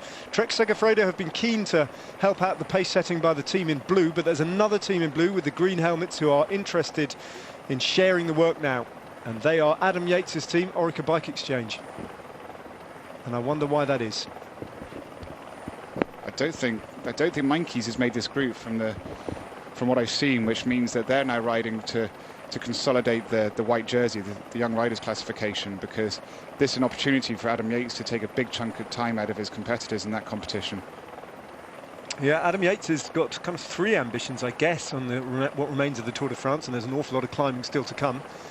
He's got a white jersey that he is firmly in control of at the moment, and it's a good situation unfolding for him on the road today, with both Barguil and we think Louis Meintjes not represented in this front group and losing time further down in that big group of riders who got detached in the crosswinds. He's also got a tilt at the podium, or even better, who knows, Adam Yates. And with each passing stage, he'll believe more and more in that possibility. And how about a stage win as well? All is possible for the white jersey of Adam Yates. You can see him there surrounded by his teammates, with Movistar just moving up on the right-hand side of the road. Rider 209 in the white jersey. Adam Yates is having the tour of his life so far. Survived that incident where he collided with the collapsed inflatable arch, and he's looking stronger than ever. No, because he has second place in the white jersey competition at the moment is Louis Meintjes at 1 minute 42. Third place Barguil at 2 minutes 35, and then Wilco Kelderman's at 5 minute 26. So he's already, before they even started the climb, he's put another over a minute and a half into them as it stands right now, because this group is 10 minutes, just over 10 minutes 5 seconds behind the front, and then the Meintjes group, which if we presume he's in the group with Peter Sagan and Thibaut Pinot, then that's a 1 minute 40 further back, 11 minutes 43. So this is a good operation for Orica Bike Exchange and Adam Yates. Fact of the matter is, we simply don't know what the limit of Adam Yates' ambitions are yet on the Tour de France. And if you asked him this question, he'd be fully justified in saying, I don't know, because it's a voyage of discovery, isn't it? No, exactly, and I think it's good to see that, and this all plays again into Team Sky's hands. And as the Tour de France progresses and moves on, you'll see other teams racing for different reasons, which will help Team Sky each time. So we have the Orica Bike Exchange are riding to consolidate the white jersey for Adam Yates. We have Ethics Quickstep probably riding for the stage and trying to chase back this breakaway to give Dan Martin an opportunity. We also have Trek Segafredo and Movistar doing the same thing. Team Sky don't need to contribute to this in any way whatsoever, so they can save all their engines for when it's required to chase down moves by Quintana or any of the other competitors, or simply defend Chris Froome if he finds himself in a tricky situation. Well, apologies for the television coverage just at the moment. It seems, at least for the time being, that the feed we're getting is restricted to the helicopter shots. They've stayed on them for a long time now, but I can tell you further up the road, the breakaway is still all together, 48.3 kilometres remaining, and they are climbing up the Côte de Gourde. They've got, it's a 3.3 kilometre climb, so they've got 2 kilometres to go to the top of that climb, where there's a solitary mountains point available. But there's no one in that group who really features in the King of the Mountains competition. There's no Thibaut Pinot, there's no Rafa Majka, there's no Chris Froome. And I wonder who's going to end up in the jersey that day. At the final climb of the day, the Chalet Reynard. Now, of course, they've had to think about how to categorise that climb. It would have been an out-of-category climb up to Mont Ventoux, and it remains an out-of-category climb. At least that is the status that the race organisation have given it. So there'll be 50 points, since it is a finish of a stage as well available at the top of the Chalet Reynard. It's a good opportunity. As it's frozen, I was just about to say, you can see, apologies for the pitch. This is all right. The pictures are not really playing ball with us at the moment. Apologies for that. So we're going to try and get a breakaway and have a little word with what's going on. But you can see from the picture that Etixx Quick-Step are still at the front and the pace is still very high. The yellow jersey of Chris Froome and Team Sky have moved themselves up much, much closer to the front of this group of favourites. And we know that they're pretty much all there. Louis Meintjes, though, isn't there, and nor is Warren Barguil, the young riders who are threatening the white jersey of Adam Yates. The man from Bury, Orica Bike Exchange, is nicely placed in this group. Interesting, I don't think Landa has made this split. He might have been caught out. So I think we've got the strong flat men, Ian Stannard, Vasil Kirienka, Luke Rowe, Geraint Thomas, the jack of all excellent trades, and I think so Wout Poels and Nico Niebi. So that means he is missing a couple of his mountain domestiques. Well, as I've said, one or two gremlins to sort out for French television. We're going to take a quick break then, and hopefully we'll see the men up the road as they go over the top of the Côte de Gourde.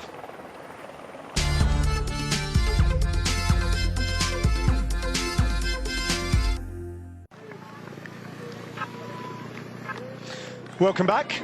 The climbing has started, but this is just what's the opposite of an aftershock, a pre-shock for what is to come, a little appetizer. They're going up the Côte de Gourde Cap 4 climb, and the breakaway riders have gone over that already and are starting to descend. But Marcus Burkhardt and BMC are setting a pace at the front of this group of favourites, which is holding firm at the moment.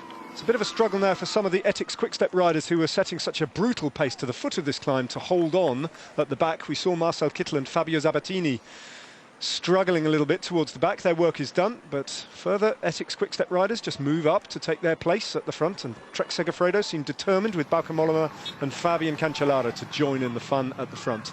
Not that this is fun, this is very, very hard, and it strikes me that these climbs, which we've almost forgotten in our anticipation of the final climb up to Chalet Renard and the battle all the way with the crosswinds, we'd almost forgotten that these two climbs, well, if it wasn't a hard enough day anyway, they're going to make it a whole lot harder, aren't they? Yeah, especially for, we've seen what it's done to Etixx Quick-Step. They've done a massive amount of work to create that gap and defend Dan Martin, but at the same time, because they put so much effort in the last 50-60 kilometres on the flat in the crosswind, the moment they've hit the slightest incline, the team's exploded. And Dan Martin's only got a few riders left with him now, about one or two. I think we saw him before. I think that was maybe Alaphilippe taking him back up to the front to keep him in a good position. But the rest of the guys, right, there's Dan Martin on the left, so he's now slightly isolated. But that shouldn't be so much of a worry now, because there is definitely the peloton has found its shape, and we can see BMC have now, as Rohan Dennis on the front, have decided to take the race into their own hands, which is a good sign, because we want to see maybe Richie Porte attack much like he did in Arcalis, and possibly with even greater effect, because I'd say Mont Ventoux suits him much better, and the way it runs now, the 10k steeper, really is the sort of climb that I think he could excel in. There it is. That's our first live view of the Giant of Provence today. If you look closely, you'll see just how quickly those clouds are whipping over the meteorological station at the top. No let-up in the strength of the wind, as far as I can discern, since today. We woke up and it was windy, and it's still windy. A little bit sheltered where they are now as the peloton heads up and through the beautiful hilltop village of Gordes. That's like Marcus Burkhardt. I don't know whether he's dropped back to get bottles or he just did one very strong big pull and then peeled off, because now there's just Michael Schär and Rohan Dennis left. So that's two riders to go. Well, we have 34 kilometres now left to the bottom of the proper foot of Mont Ventoux, because let's not forget that there are false flats, so what you would classify as almost a climb building up to it, where it will also be windy. But it's going to, I think this is what we're going to see. Teams keep going up there, riding, exploding, doing their job, and eventually we'll see Team Sky take back control. And because they're the only team that hasn't been contributing to any of this yet, so that works perfectly into their hands. Otherwise they'd have been the team risking exploding before Ventoux if they'd had to do all the work. But I can understand why the other teams are doing this, because this is important for each team's own motivations. On the slopes of this climb, they've just lost another of their number from this group. I caught a glimpse of the lead-out man for Marcel Kittel going backwards, and that was Max Riquesi. And as you can see, they're exploding even further. BMC, so they've got to pace this just right. And often when you've been sitting in the wheels after Ethics Quickstep have been doing so much work for so long, then it's when you come to the front, you underestimate just how hard it's been up there. And also, the peloton is on the first of these two little climbs. I say little, they're quite substantial. This one is 2.5 kilometres long. This is the second of the categorised climbs. It comes straight after the Côte de Gourde. This is the Col des Trois Termes, and that's where they are now. 2.5 kilometres at 7.5%, and Andre Greipel leading them up that slope. But the peloton are still on the first climb. And you're right, David, a team doesn't want to go too deep, too hard, and lose everybody unnecessarily on these lumps and bumps on the way to the foot of the climb. No, and I'll tell you what is interesting, just to, again, reiterate, the chasing started, if you like, in the crosswinds out of Beaucaire at just over 100 kilometres from the finish. So that's in 60 or just under 60 Ks as Orica Bike Exchange take it up again. So it's just team after team taking control here. And Orica Bike Exchange don't want it to slow down. If they see it slowing down, then that's going to give a motivation to the chasing group of Barguil and Mainkeys that they could close it back in, because they're doing a race now to get closer back to Adam Yates. And Orica Bike Exchange want to keep that gap up for as long as possible. Simon Gerrans, on the front there. So, and we know Simon Gerrans. I mean, he looks like he's coming into form now. We would have expected him on those first stages, even that second stage where Peter Sagan won. That would have been a perfect stage normally for Gerrans. After all, he's a previous Liège-Bastogne-Liège winner and multiple Grand Tour stage winner in similar stages. But I think he's riding into it. We know what a quality rider he is, and he's a perfect teammate for Adam Yates at the moment. And the climbers, or the purer climbers, move to the front of the Tête de la Course, the front of the race. That's Thomas de Gent, who can do it on most terrains, actually.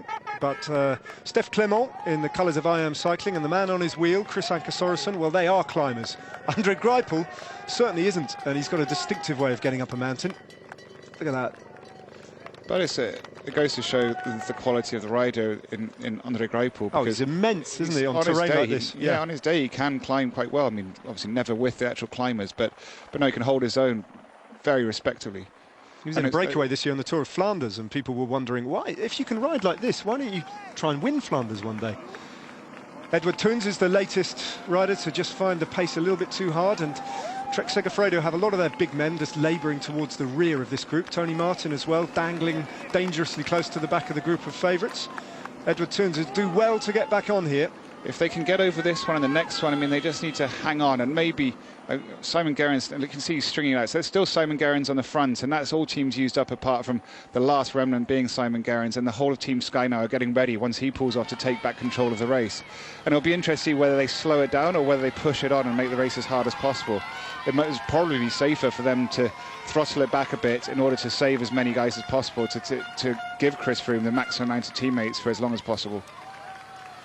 You can see, because the race is slow, because they're going up some really quite steep gradients here, close to 8, if not more %, that some of the teams, and into a headwind as well, that some of the teams have placed soigneurs on this climb in and amongst the general public, wearing their team tops, and they're available to the riders. You just saw an Ethics Quickstep soigneur hand a bottle over to Ilio Kesa, who's in this group as well. So the teams, whether they're on a bike or off the bike, every member of a team on a stage like this, and any stage of the Tour de France, has an important part to play.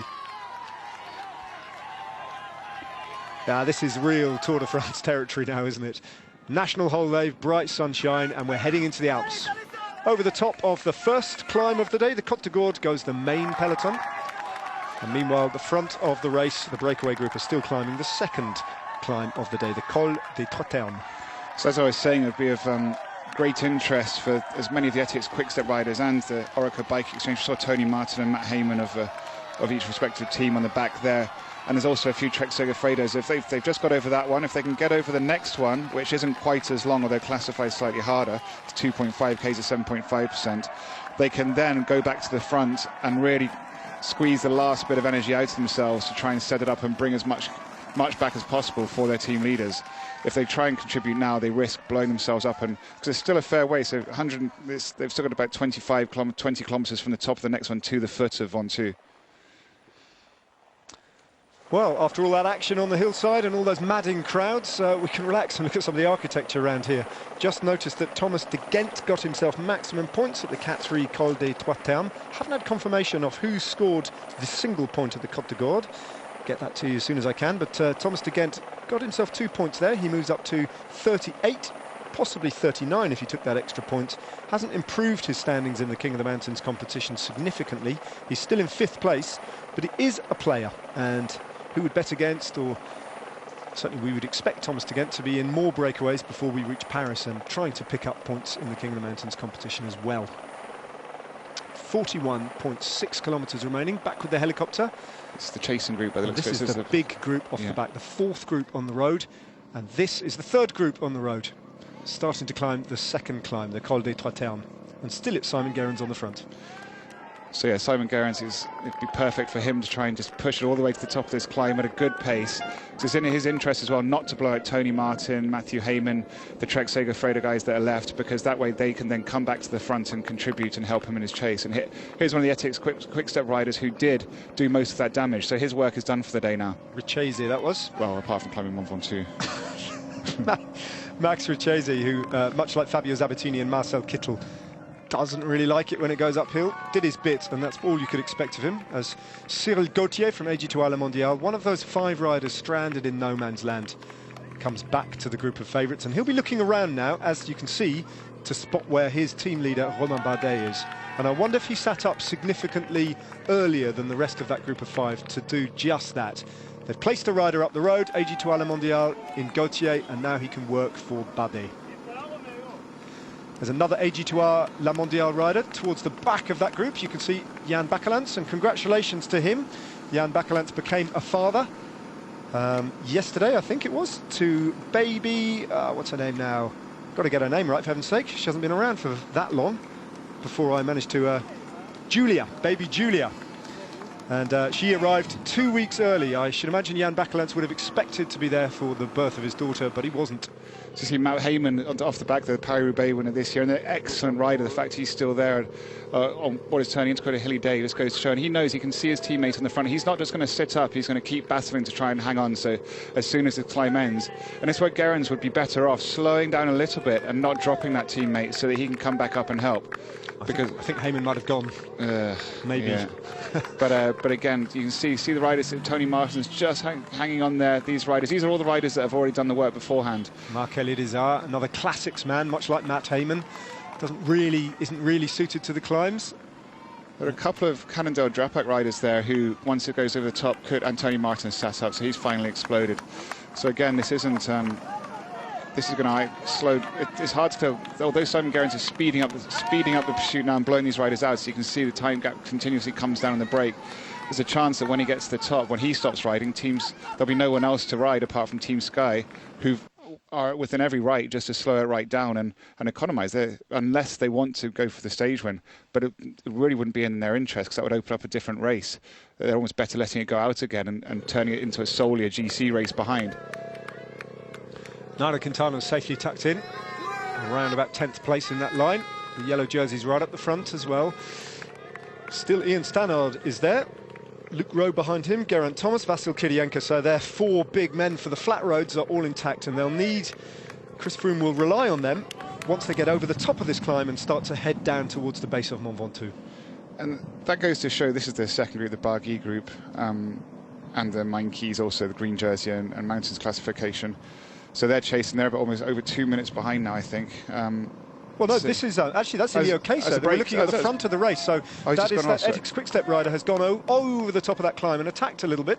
So Keiser off the front, and it's being brought back by Steph Clement from IM Cycling and Serge Pauwels. Yes, so that was the front of the race. Green jersey and mountains classification jersey, they're 2 minutes behind the group that Gerrans is leading at the moment. So Gerrans is putting a bit more. They're holding fairly steady, actually, those 2 groups on the road. Now that the damage is done, they seem to stabilise somewhat. Whereas in the meantime, the group is continuously, the front group is continuously being closed. See the speed of the clouds going across there. Well, as if you didn't need reminding, they've put a helpful caption up on the screen telling you that is Le Mont Ventoux. Visible from the motorway for anyone who's driven north to south down the central spine of France. There's a brown sign on the side of the motorway that points the way of the Giant of Provence. Tom Jelteslachter, who's in that 5-man move after Cyril Gauthier, is the next man to be re-assimilated into the group of favourites as Team Sky snatch a water bottle from their soigneur by the side of the road.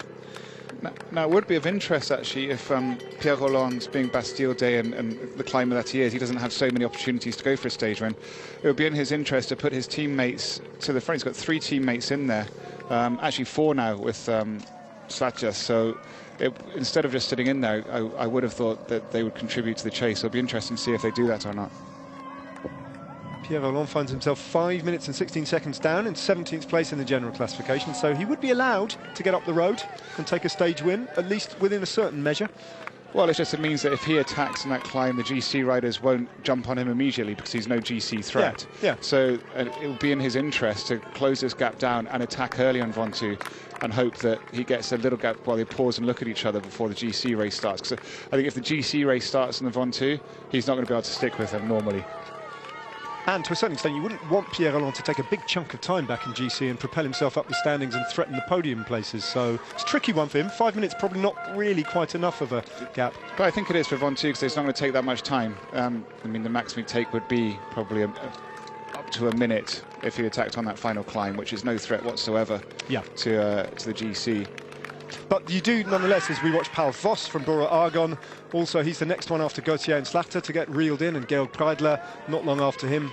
But you do find yourself on a stage race, riders like Pierre Rolland perennially kind of in a no man's land in general classification where you're going nowhere, you're not going to win the Tour, and yet you're still close enough to have your stage winning ambitions hampered. And that's often when you see riders deliberately losing time so they get their opportunity. Yeah, for sure. It's always, if you're a breakaway rider, you're best to lose 15-20 minutes in order to make it to stop the GC teams going after you. Alaphilippe hanging on for dear life at the back, and Luc Rowe as well. So, but he's just going to make it across, which is great. That's a great result for Luc Rowe and Alaphilippe, because it means they can both move back up there and help their team leaders. Now Simon Gerrans has a bit of a job on his hand because he's now, as Michael Shah for BMC on the left of the group as we look at it, in the yellow, the BMC rider, he will no doubt come up and start helping. Gerrans leads the group of favourites past Georg Preidler from Team Giant Alpecin and over the penultimate climb of the day, a Cat 3 climb, but he set a furious pace. He's popped off a few of the helpers and they are coming over the climb now. That was you see Team Sky rider that Luc Rowe took a bottle from Direct Energy. So that's one of the nice gentlemanly things that often happens at this point in the race when it's under high stress. If a rider needs a bottle and he asks one of the other domestiques, soigneurs, they will give it to him because they understand the heat and the suffering that's going on. Well, when we joined live coverage, the 13 riders up the road had an advantage that was 18.5 minutes. Now it's under 8 minutes. 35.3 kilometres remain. They've switched now to a northerly direction. The crosswinds will be less of an issue. Now it's about the gradient, because bit by bit they will start to climb, and at 9.7 kilometres they hit the final climb of the day, 2/3 of the way up Mont Ventoux.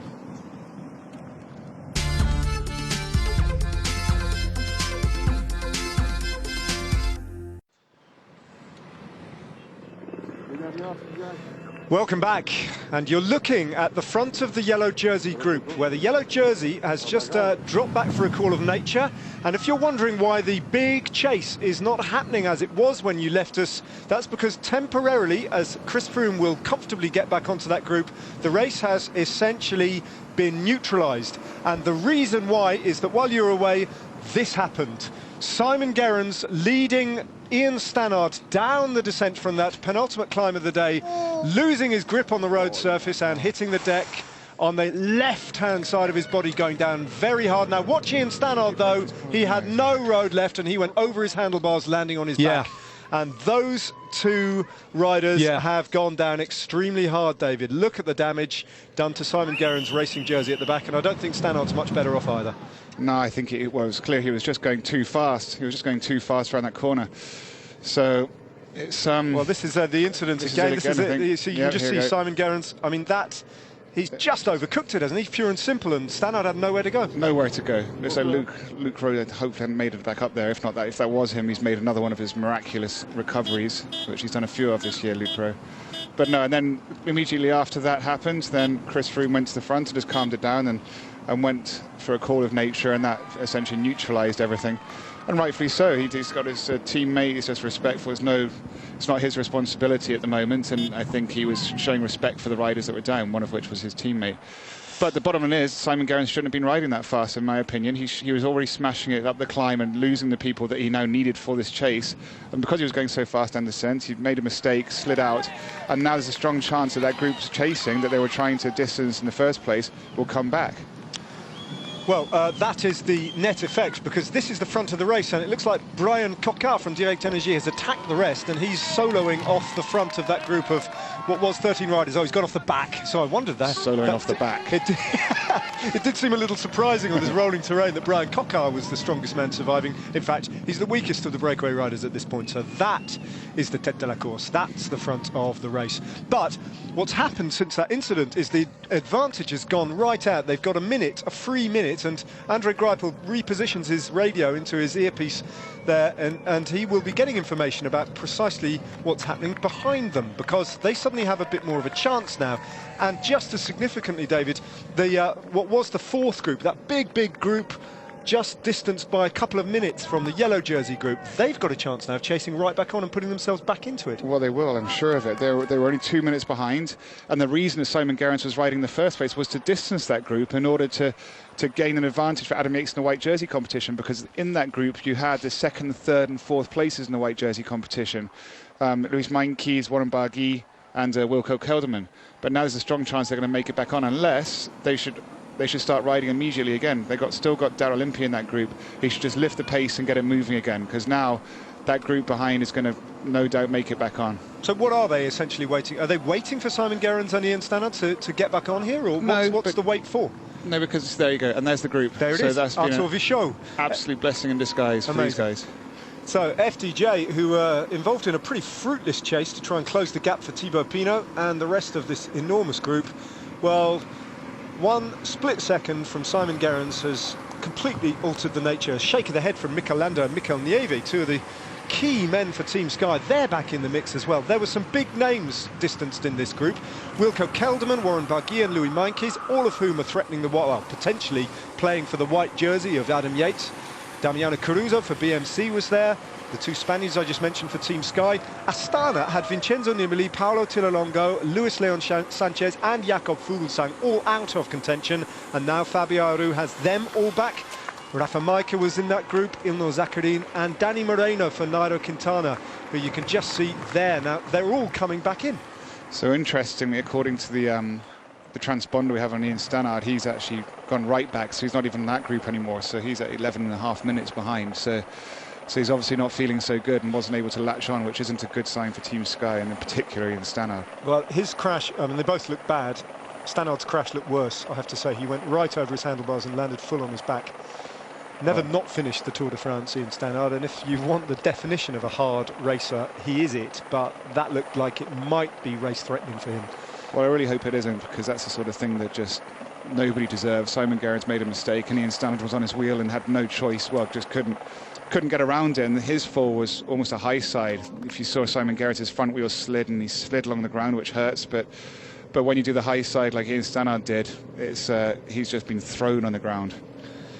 Ian Stannard once told me that he was right with a chance of winning Paris Tour, which is one of the last races, a one-day race of the season. Really well placed when he came down extremely heavily, had to abandon that race, and didn't realise the damage he'd done to him until he was on a Ryanair flight back home.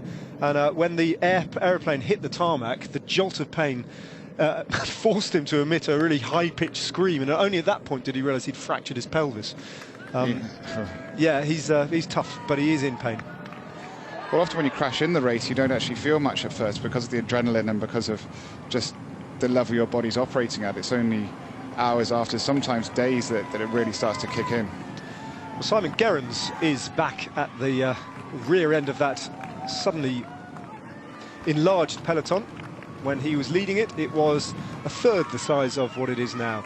All those riders have got back on. Here's Steve Cummings for company at the back of the big peloton now of the Tour de France, and the chase is going to be tough when it's resumed, because they've got 9 minutes and 15 seconds and 27 kilometres of racing remaining, albeit 9.7 of which are a classified climb up to Chalais-Renard. In fact, the road does gently go uphill from this point onwards. I'm presuming Simon Gerrans is dropping back to the doctor there. Although he didn't have his arm up or anything, and I saw him shake his head slightly, so I hope for him as well that he's not injured himself so badly that he's going to have to pull out the race. More motivation, though, for the likes of Chris Anker Sorensen from Fortuner Vital Concept on the front of this group of riders at the front of the race, and Steph Clement from IM Cycling. Of the riders who are in this group, they're probably the purest climbers. Danny Navarro's there too, don't forget about him. And he's got a teammate with him, Cyril Lemoine. Ilya Kesa from Ethics Quickstep will be thinking about what's going on behind. Ethics Quickstep still very active at the front of the main peloton, the yellow jersey group now, containing pretty much everybody, except for 2 riders off the back who are licking their wounds, Simon Gerrans and Ian Stannard, of whom we are still awaiting news or visual contact. So there's extra motivation now for the breakaway. Yes, there is. I mean, that's sometimes when you break, that's as horrible as it sounds, you begin to think the only thing that's going to stand a chance for you is if the peloton crashes behind. Crazier things have happened, and that's could be what allows one of these riders from this move to eventually win the race. Well, stand a chance now, whereas at the point of the crash, they really didn't look like they had any chance. That had been tumbling down the time for 60-70 kilometres. They brought back at that point 10 minutes in 70 kilometres, under 70 kilometres. So it's they're back in the game, these guys. De Gent enjoying a bit of local support, his name borne aloft by one of his supporters by the side of the road. Sepp van Marke moves to the front for Lotto Jumbo. They've got 2 riders in this group. And one of them is a Grand Tour stage winner, Bert-Jan Lindemann. Stole a stage in brilliant fashion from a breakaway in the Vuelta a España on a mountain finish. Wasn't anything like the scale of the climb he's got to negotiate today, even with the top 6 kilometres of Mont Ventoux lopped off. It's a beast. That is the famous moonscape of which you will have read, I'm sure, and a sight which, if you've been watching the Tour de France over recent years and decades, you'll be very familiar with. But each time you catch a glimpse of it, it's like you're seeing it for the first time. And further below, some of the best wine in France is produced here. Châteauneuf-du-Pape, Gigondas, Vaqueiras, Côte de Ventoux. It's all good stuff down here. And that looks like the shot of the peloton behind. That really is, it's no longer the thinned out straight line, it's very much straight across the road, which means then, and we can see the time gap is now continuously going back out again. So have they given up on the breakaway? It would appear for the moment they have. No team is willing to take up the chase at this point, which is understandable, because it's got a whole new constitution, that group, and that big group that got back on. You have to remember they've been chasing for 70 kilometres to make that junction, and they only made that junction because of the crash. That would have been a surprise, so they'll just be relieved and happy to be there and not really interested in continuing the chase. There'll be other teams up there that have now lost all their teammates in the chase, and the Ethics Quickstep used up their whole team almost in the flat sections before the climb, then got blown out. Simon Gerrans set such a furious pace on those climbs that he blew out the rest of the big guys that perhaps could have now done this final load of work to the foot of the climb, and then the crash has just snuffed it out completely. An arm shoots into the air from Andre Greipel. He's not going to win today's stage, but his teammate might. Thomas de Gent, 3 wheels in front of him, with Bert-Jan Lindemann on his wheel. We'll be thinking about the stage, I'm sure, and Andre Greipel might well be put to service for de Gent, trying to launch an attack off him for him. So FDJ have gone from doing the 70-kilometre chase to now leading this, but we can see it's at 9:49, so they're almost riding. I think they're riding more of a defensive position now. They've probably been reprimanded on the radio for being caught out in the first place, and when they've got back onto this front group, they've been told immediately to go up to the front and be present. After all, it's Bastille Day, and FDJ, essentially the national team, had missed out completely on the day so far. And when you say completely, I think it was completely. I don't think there was a single FDJ rider in that selection. No, I might be wrong, but certainly the big names, and the French national champion wasn't there, and nor was the polka dot jersey of Thibaut Pinot. There would have been a very, very angry Marc Madio on the team radio, that's for sure. We haven't seen too much of Marc Madio so far. He hasn't had great cause to celebrate too much so far. Is he as fiery a character? I mean, you must know him pretty well from racing down the years, as we're led to believe, David. Yeah, he's brilliant, but on both sides, he's very emotional. So if it's going well, he's happy and he really feels it with you. If it's going badly, then for you, he'll get upset. He'll feel that. But if you're racing badly and things are going wrong, and you can see that he will be furious. So you get the full spectrum with him, and that's not necessarily bad because it is a joy to watch him when it is going well. We've seen the images of him with his head out the window, beating the side of the car. The first time Thibaut Pinot won a stage at Tour de France, almost became legendary.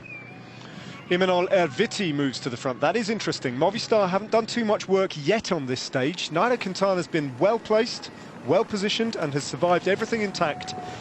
And will do, I'm sure, to the foot of Mont Ventoux, where the big question is, will he attack? He's not attacked Chris Froome yet. In fact, the only riders who haven't attacked Chris Froome and didn't on Arcalis were Adam Yates, which was understandable, who rode a defensive ride alongside Chris Froome, and Nairo Quintana. Everybody else, all the other players, had a little go, including Richie Porte, who looked very, very strong in Arcalis. And although he's a couple of minutes down in the general classification, would be a real threat if he started to inch his way back up the GC by taking a few seconds here and there. Don't forget about the time trialling to come. Dan Martin attacked. Bauke Mollema attacked, but there was no attack from Quintana. Has he been waiting for Mont Ventoux, or will the wait continue? But Movistar moving to the front, is that of any significance at this point, David? No, because I mean, if they're going to chase, they'll have done what they've repeatedly done: is start too late. They need to be going now already. If they're just letting FDJ ride in the front, they're simply riding on the front because they've been ordered to, and it's Bastille Day. It's July the 14th. FDJ are going to ride in the front, but Movistar shouldn't think that they're chasing, because if they are, they're grossly mistaken. As we see that the time gap has been going up continuously. It's stabilised a little bit now, but it shouldn't be stabilising at this point in the race. 22.5 kilometres from the finish.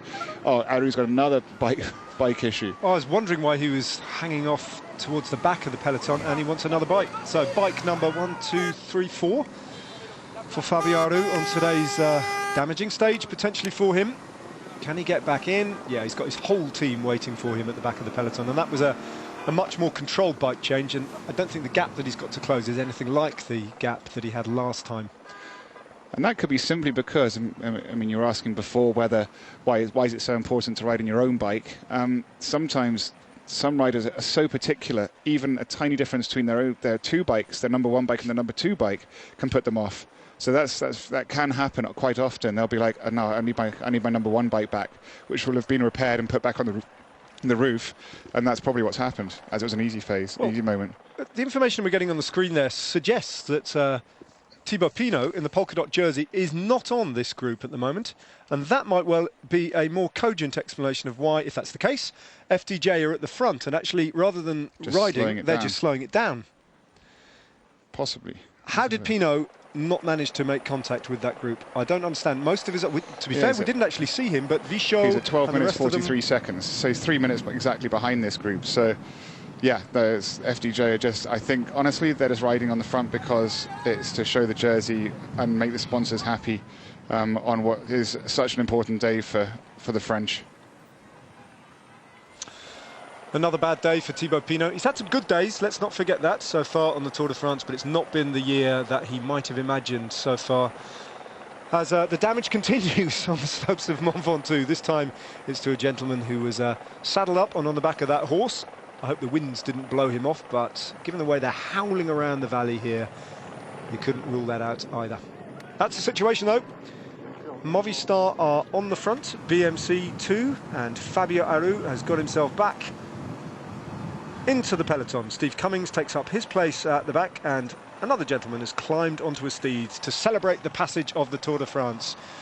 It's all kicking off. We've got the big mountain still to come though.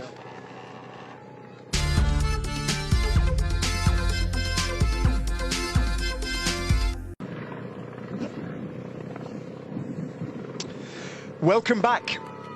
Less than 10 kilometres of uphill to go before they start to climb 9.7 kilometres up to Chalet Renard. It's Movistar all over the front. Chris Froome in the yellow jersey, exactly where you'd expect him to be and where his team would want him to be at the moment. The peloton is swollen in size after that crash involving Simon Gerrans and Ian Stannard. and the subsequent slowing in the pace before the racing started again. That's meant a couple of things. It's meant that the breakaway group have established a much, much healthier lead, 9 minutes and 13 seconds.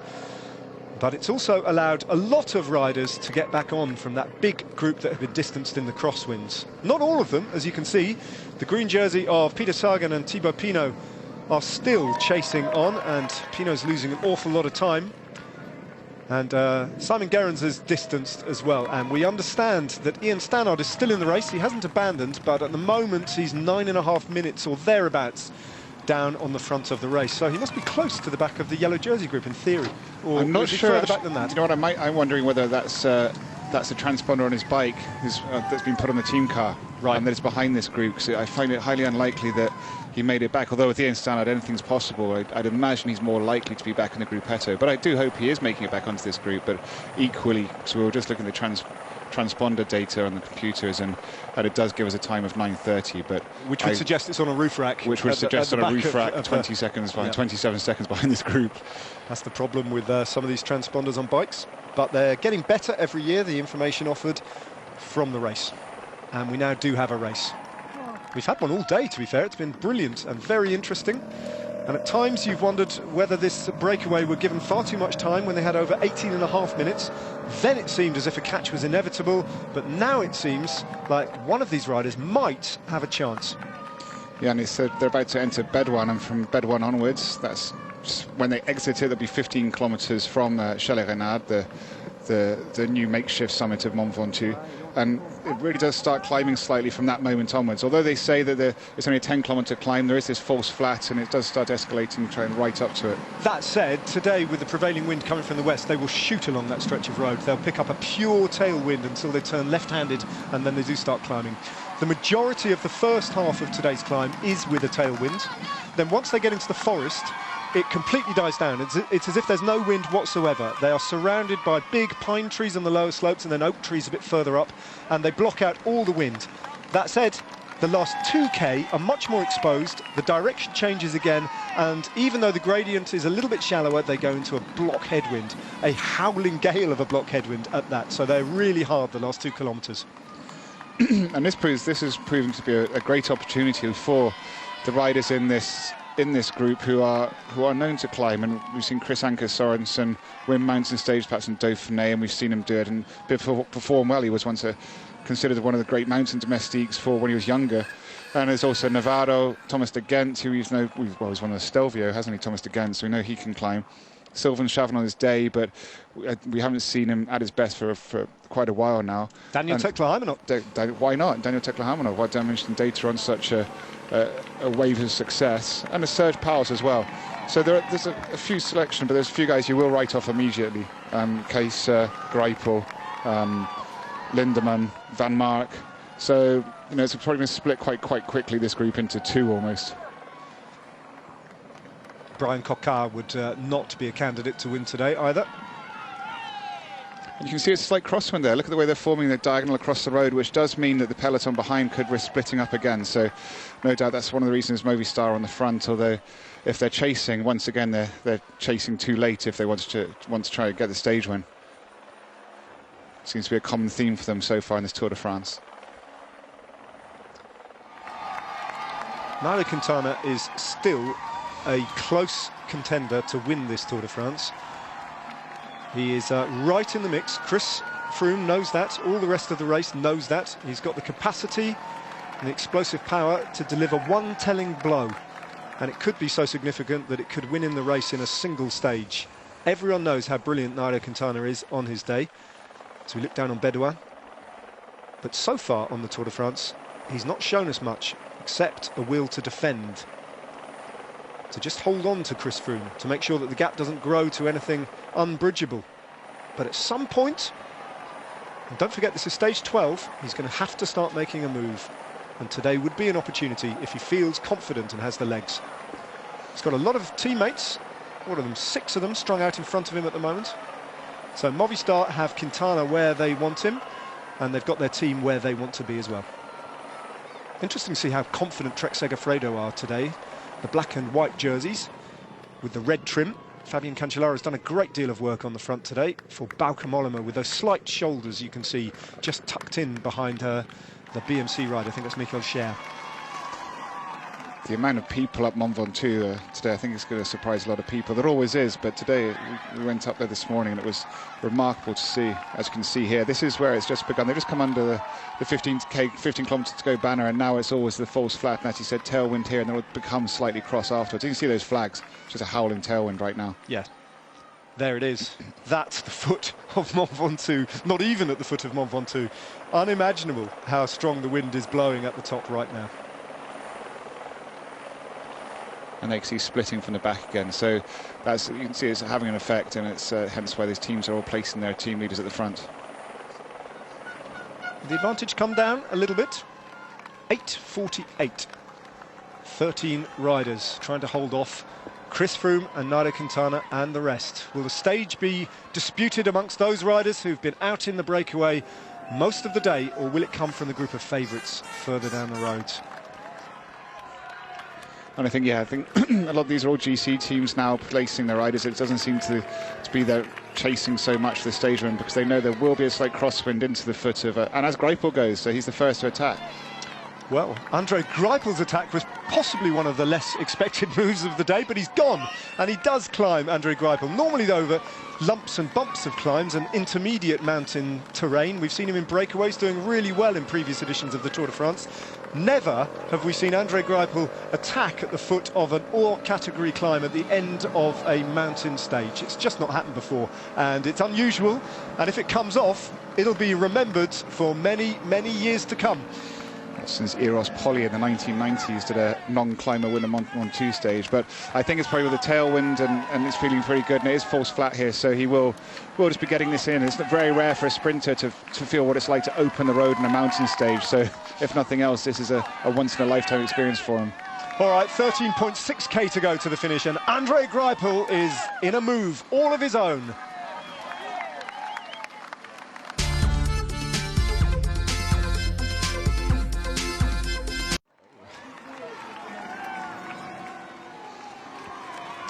Well, the sign in the middle of Bédouin says Mont Ventoux that way, and so that's the way they're going to go. 7 minutes and 52 seconds, the advantage Andre Greipel has over the yellow jersey group, and just a handful of metres now on the chase. So it was explosive and it was fun while it lasted, but it didn't actually get Andre Greipel even to the foot of the climb up to Chalet Renard, which starts at 9.7 kilometres to go. Is that Fabiaru dropping back again? No, it wasn't. No, it's another Astana. Nibali. It was Nibali. Vincenzo Nibali just dropping back. So Andre Greipel's attempt to win a stage on the Mont Ventoux has come to naught, and I wonder whether that was never intended to be for Andre Greipel, and whether it was just a softening up move that will benefit his teammate Thomas de Gendt.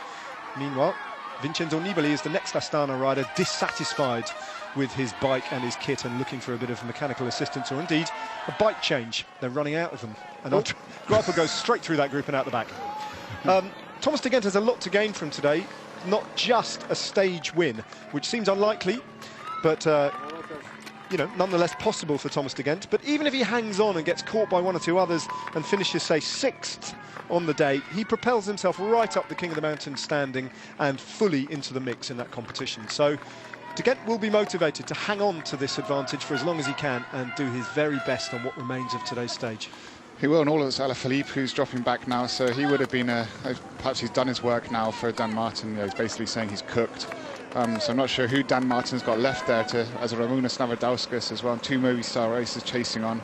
So it's Eo Case now coming off the back of the front group. So yeah, it's all starting to fall to pieces now. But it's interesting to see how much that gap's come down just from the positioning from the teams at the front of this peloton here. That's crushed that time gap from 2 minutes in a very short period of time. So it's not over yet. It's such a hard climb, and we know it's got headwind at the end of it. So the break's going to be going slower and slower while this group goes faster and faster. Roman Kreuziger for Tinkoff. He's their best placed rider in the general classification now, and a rider we haven't really talked about as being a threat for the podium or better.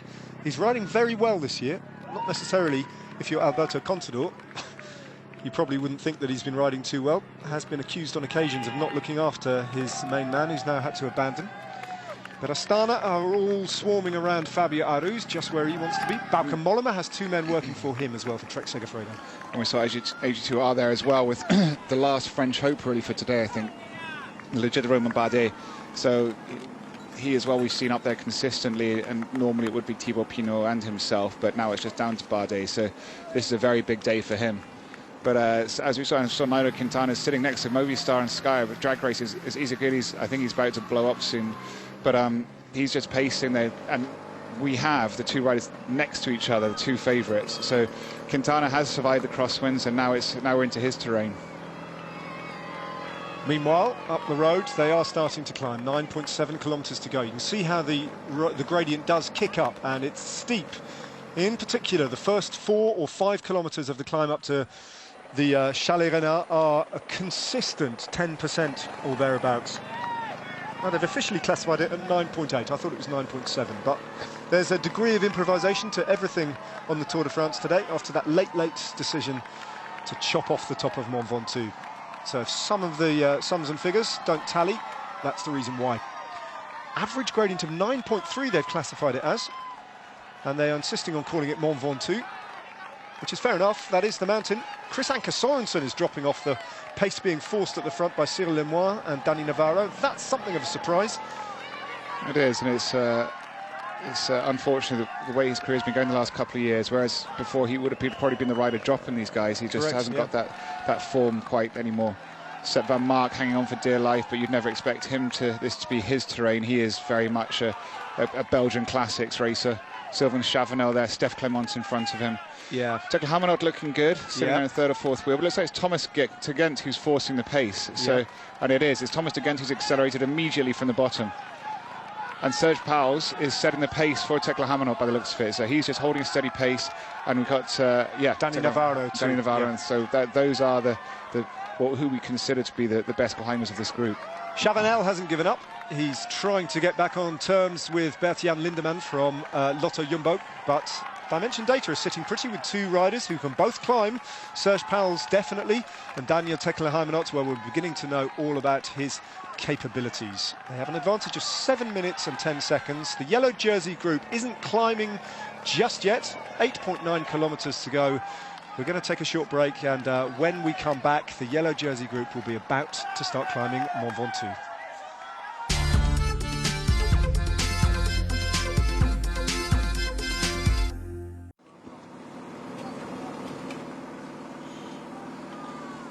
Welcome back. The yellow jersey heads through 10 kilometres. They will shortly be climbing Mont Ventoux.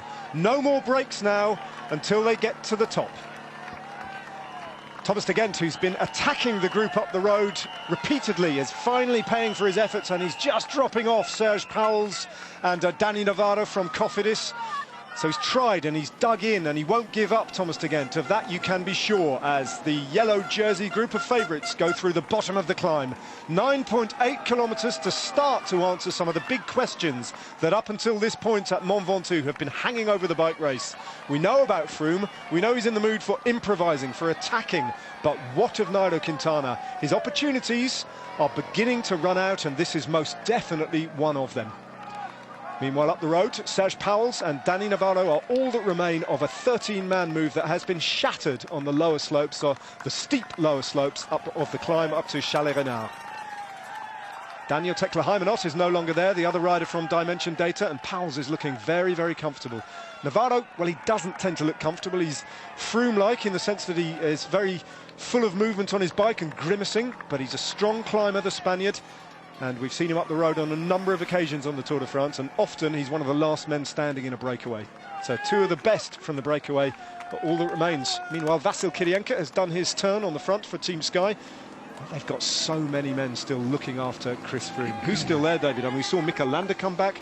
Yeah, well, Mikel Landa's that's been a bit of a blinder this time in Guerin's crash. They may have lost Stannard, but it brought Landa back into the picture, who had been in that group, and now as we see him on the front, Behind him, you've got Wout Poels, and there's still Geraint Thomas and Niebe's there, and Serge now, who we just caught a glimpse of. So they're really winding up. Looks like they're setting up for attack for the Grimaces. So obviously Chris Froome is going to go on the offensive by the looks of it. Well, there is a school of thought that suggested you'd want to go early on this shortened climb. Will Chris Froome try to do just that? Will he produce a hammer blow on the Tour de France today? Louis Meintjes is going backwards for the Lampre Merida rider from that group, or at least I think he is. Adam Yates, last time we saw him, looked very, very comfortable towards the front of the group of favourites. There's Wout Poels unzipping his jacket a bit more. He's a second Team Sky rider just behind Mikel Landa, who's clearly been deputised to do the first few kilometres of this climb. Well, Chris Froome's in a very privileged position, as Sky have been able to benefit from the fact that Ethics Quickstep, BMC, all those teams that really did drive it in the crosswind section have now Trek Segafredo. They've all dropped by the wayside, and because they did all that work for so long, it meant that Sky didn't have to use up any of their men. So now they've got the full complement of climbers here. We've got there in the front Mikel Landa, Wout Poels, Geraint Thomas, Serge now, Mikel Nieves. That's 5 teammates for Chris Froome, which is at this point in the race pretty breathtaking, really. And riders just continue to pop off the back from this pace that's being set. Or is that Meintjes there? I think that might well be the... yeah. Well, I'm not sure. That's Pierre Roland. I know about yes, that. That's Meintjes on his wheel. So Pierre Roland's just in front of him, the Cannondale Drapac rider. He had a brief moment where he decided to attack, as we thought he might, but he was reeled back fairly quickly. Juan Barguil is alongside him, and the white jersey of Adam Yates, as you often see him actually, is close to the back of the group of favourites, which is pretty small now. Yeah, he avoids those big violent accelerations at the beginning, and he rides quite a big gear compared to everybody else. He tends to be out the saddle a lot and keeping a steady rhythm, which does mean he's left a bit on the back foot at the beginning. As we have... Jonathan Pantano from I Am Cycling, he launches off the front of the group of favourites. Pantano started the day 35 minutes down in the general classification. They'll let him go. So just saw Valverde look across and speak to Quintana.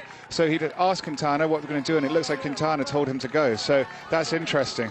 Well, they can let Pantano go, they can't let him go. Alejandro Valverde. How many times have we seen this in the past? Is it going to work in the favour of Nairo Quintana, or is this all about Alejandro Valverde? Well, the next few kilometres will tell. Valverde is just 1 minute and 13 seconds down in the general classification on Chris Froome.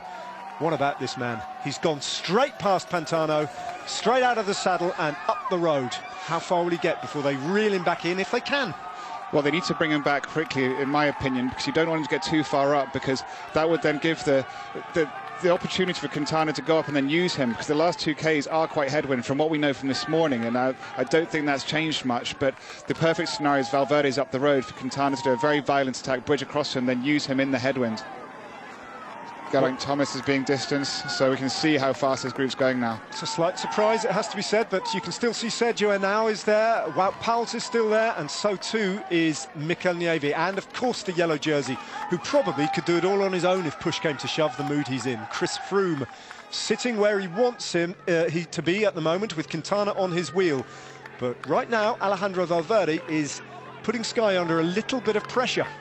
And we can see Wout Poels' face there, and Sergio now, they've really got the mouths gaping, which at this point it is pretty much, it's a constant gradient here of what feels, at this 9% average, it's always 10% or over here. And it's so you can see that there's, even though you're on the wheel, you're not getting much slipstream. So everybody's having to do the same effort. It is an incredibly steady gradient, long straight sections, not the tight switchbacks of Alpe d'Huez, rather more sweeping curves on the lower slopes as they go up into the forest of Bédouin. Beautiful, beautiful part of the world, and so many people have identified this stage as the one to visit on the Tour de France. So that's Nieve gone as well, so they are slowly losing riders, Team Sky. So this is what Pierre Roland as well, and this is quite interesting to see, because it means that what we've got is Team Sky are using up the domestiques in order to bring back Valverde, which is part of the reason that he's been launched ahead, either to have the springboard for Quintana or to force Team Sky into action and to set the pace so high that Chris Froome is isolated. But at the moment, I mean, they've lost Geraint Thomas, they've lost Nieve, but Chris Froome still has 3 riders, and Mikel Landa is still setting the pace, and he's brought him back on his own. So Landa versus Valverde, but is the psychological blow maybe advantage Movistar at this point? Have they made a little statement, and have they tired Team Sky? Louis Meintjes gets back on, and he sits on the white jersey of Adam Yates. That's exactly where you'd expect to see him. Meanwhile, 2 men who've attacked Pierre Rolland on Bastille Day, the great French hope of a few years ago, winless on the Tour de France since 2012. Well, his day is over, emphatically losing distance to this group of favourites. And Team Sky have Valverde back in the fold, and there goes Quintana. This is the first sign that the Colombian is in the mood to attack on the Tour de France. What can he do now? The tiny Colombian gets out of his saddle and he opens up a little bit of a gap straight away on Wout Poels. I think that might be the end of the day for Mikel Landa. He drops off, so it's over to you, Sergio Henao and Wout Poels, to bring Chris Froome and the yellow jersey back to Quintana. We expected an attack today and we've got it. It maybe won't be the only one. Maybe if Chris Froome can get back to him as Dan Martin goes backwards from that group, maybe he will go again, Quintana.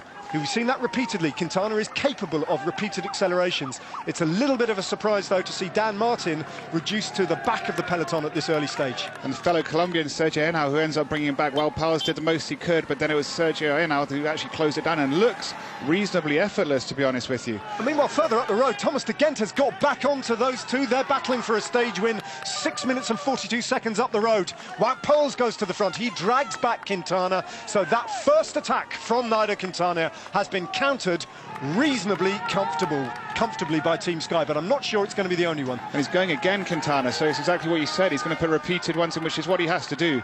But Wout Poels and Sergio Henao, this is a show of force here, and they'll be doing what Chris Froome is telling them to do. He'll say chase it down, because you could equally just leave him to hang out to dry, but obviously they're doing, which probably is the best thing when it comes to Nairo Quintana's ability and pedigree, not to let him have any gap whatsoever.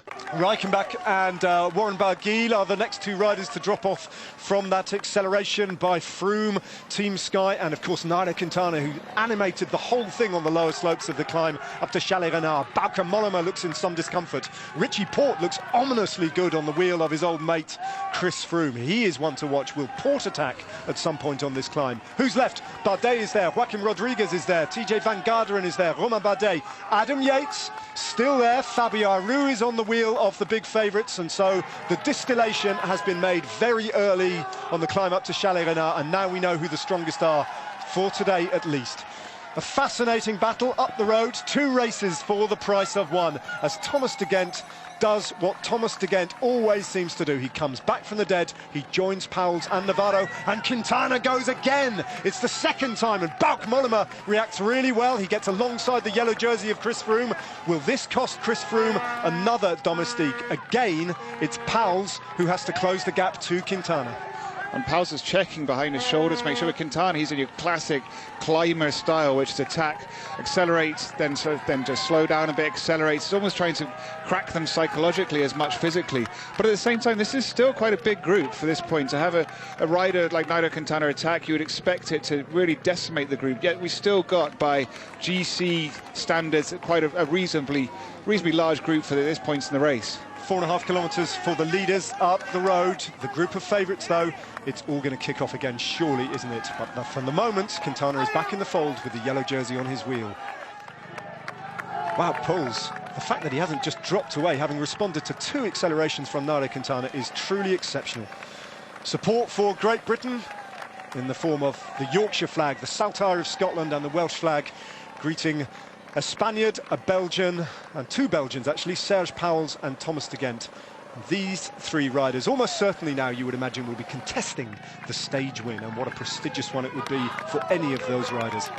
Adam Yates just sitting in his usual position around the back, marked by the other two young riders, Lewis Meinkes and Warren Barguil, who, if it hadn't been for that crash, would be minutes behind at this point. So that's been a bit of misfortune, really, for Orica Bike Exchange. But Team Sky, they're just doing a phenomenal job, and these three riders are benefiting off that, because it's a GC race behind as much as anything now, not so much the stage. There's no team trying to bring them back. Not that there could be, because there's only 10 riders left, and they're almost all the leaders. The only team with domestiques is Team Sky, and if you want to consider Valverde a domestique, which I wouldn't really, then that's Nairo Quintana has one as well. Everybody else is isolated. Well, Quintana has gone twice. And what damage has it done? Well, it's dropped his domestique Danny Moreno out of the equation, and it's distanced Dan Martin, and that is a bit of a surprise. Don't forget, Dan Martin started in 3rd place today in the general classification, 31 seconds down on this journey of discovery for him to find out whether he can hold down and sustain a general classification challenge. Maybe we're finding a tentative answer to that question, and Dan Martin is suffering up this climb, make no mistake about that. Well, it's in his benefit that there's no race for the stage going on from that Nairo Quintana group, Chris Froome group, because you saw that yellow car in front, the Mavic car. That's what has to be his objective now, because if that group starts to slow down and continuously play games, that gives him a chance to get back on. But the pace Team Sky is setting at the moment is really shutting it down, if you like. They're almost setting such a high pace that nobody can attack. That's what they do, Team Sky, and it's proved effective twice on the Tour de France already for Chris Froome, and up to this point, the man with the yellow jersey has had smooth progress towards Paris in a tilt for a 3rd Tour de France victory. Still De Gendt is on the front, and still it's him driving on that group of 3 who have a big enough gap to secure the stage win among them. So Quintana, Nairo Quintana has attacked twice on the lower slopes of Chalet Renard. And what does it cost Team Sky? Well, it's cost them 1 domestique. And is that a big enough, a good enough return for Movistar and Nairo Quintana at this point on the climb? Or can he go again, and can he make it really count this time? Roman Kreuziger drops off the back as well, and there's another little carrot being dangled in the direction of Dan Martin. Can he join the Czech rider for Tinkoff? Join forces with him, or go straight past him if he can? That's exactly what he has to do, because they both need to work together to limit their losses, and because they will, because they're both racing for GC now. Roman Kreuziger is in 10th place, while Dan Martin's in 3rd, and it's been both their interest to work as a team at this point and try and get back onto this group, and hope that Team Sky just keep this constant pace and there aren't any more attacks. Although we're yet to see if Richie Porte will go, or Nairo Quintana again, or even Chris Froome. Don't forget as well the ploy that has been played by Team Sky on a number of occasions already on this Tour de France of launching Sergio Henao. He's still a GC player. He's 56 seconds down relative to Chris Froome, and on a couple of occasions he's decided to attack, forcing other teams to chase. And I wonder whether he might do just that at the moment when Wout Poels, as seems inevitable, will pull over, because he's done an absolutely huge effort, as has Thomas De Gendt, further up the road, who attacks again, and this time it looks like he's dropping Danny Navarro, and Serge Pauwels is going to have to close the gap to his compatriot alone. Classic attack there from De Gendt, drops to the back of the group of 3, puts on his invisibility mask for a few seconds, and then steps on the pedals and goes. I tell you what, if De Gendt can win this stage, not only does he win the stage on Mont Ventoux, which in itself would be enough for pretty much anyone in any rider's career, but he will jump up the King of the Mountain standings. He'll take 50 points by the end of the day, and well, I'd have to get the calculator out to find out whether that would be enough for the jersey, but I think it might be. I think that might get him the jersey on the slopes of Mont Ventoux. Should he win? That's a long way to go still in that competition though, and on this climb, and nothing is certain. In the group of favourites, it's all up for grabs as well, and Quintana, well, you can't read him. You can never read Nairo Quintana, but nor can you read Chris Froome either. Quintana is always locked and immobile on his bike, his face betraying nothing. Chris Froome wobbling around, looking uncomfortable, looking like it's his first day on a bike, frankly, sometimes. Looking like he's right at the limit of what he can do, looking desperate, frankly. But that is a mask as well, as we know so well from Chris Froome. It means nothing. And before long, they'll start hitting the headwind sections, which again is going to benefit Team Sky, because that will prevent anybody attacking. So nobody's going to want to really attack into the headwind, because if somebody can get on the wheel, they'll get such a protection from it all, from the wind. De Gendt has 3 kilometres separating him from perhaps, arguably, well, it would be up there with his Giro d'Italia win. This would be a huge scalp from a rider we haven't seen in the biggest races for a number of years. He's made his mark so far, worn the polka dot jersey, finished second to Greg van Avermaet, already on the Tour de France. Can he finish in the company of another Belgian? This time it's Serge Pauwels, and this time get the better of him and take that elusive stage win on the Tour de France. Few would begrudge Thomas de Gent that, as the latest rider to attack from the group of favourites is Joaquim Rodriguez. So he goes, the Katusha man, in his final Tour de France, and Alejandro Valverde, the other Spanish warhorse, goes again. And Sergio Henao responds, and it looks like Wout Poels might be pulling over. His day is done, or is he still there? I think it's psychological games. He's coming up to the same, showing them there's no point in attacking because I'm strong enough to control you. I think that's exactly what he's done. He's just put in a bigger gear, ridden up next to them and said, what are you doing? It's like, I'm controlling this race. So that will have a psychological effect on them. Well, it's had some sort of an effect on Warren Buggy, who's no longer enjoying his day. If he was ever, he's the next rider to be popped off the back of the group of favourites as the selection whittles down again. And you're absolutely right, David. Wout Poels is having the ride of his life once again for Chris Froome, and he's got on the front and continues to set this pace, which almost deters anybody from doing anything. 2.5 kilometres for Thomas de Gent, and they're 6 minutes further down, so they must be at, what, 4k to go? Maybe 5 still, so a fair bit of climbing still for the favourites, and de Gent goes again. Powles is digging in. He hasn't got rid of him yet. No, and the interesting thing with this is Thomas de Gent, I mean, he is...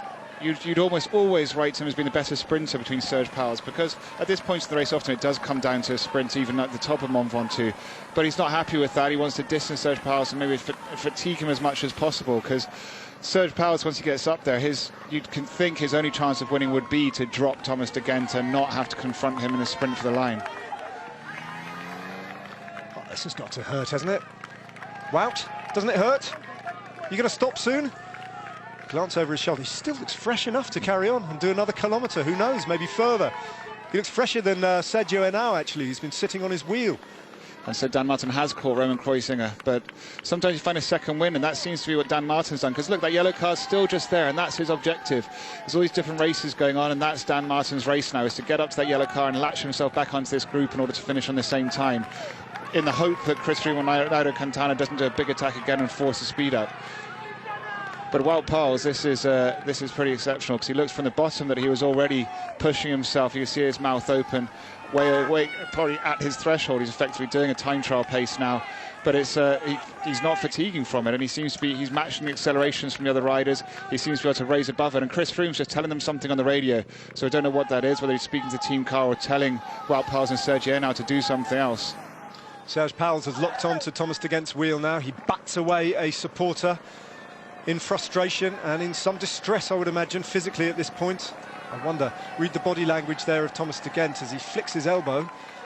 I wonder if he's just beginning to pay for those repeated attacks, and Powles counters him this time, and now it's Serge Powles' turn to go, and Thomas de Gent tries to react.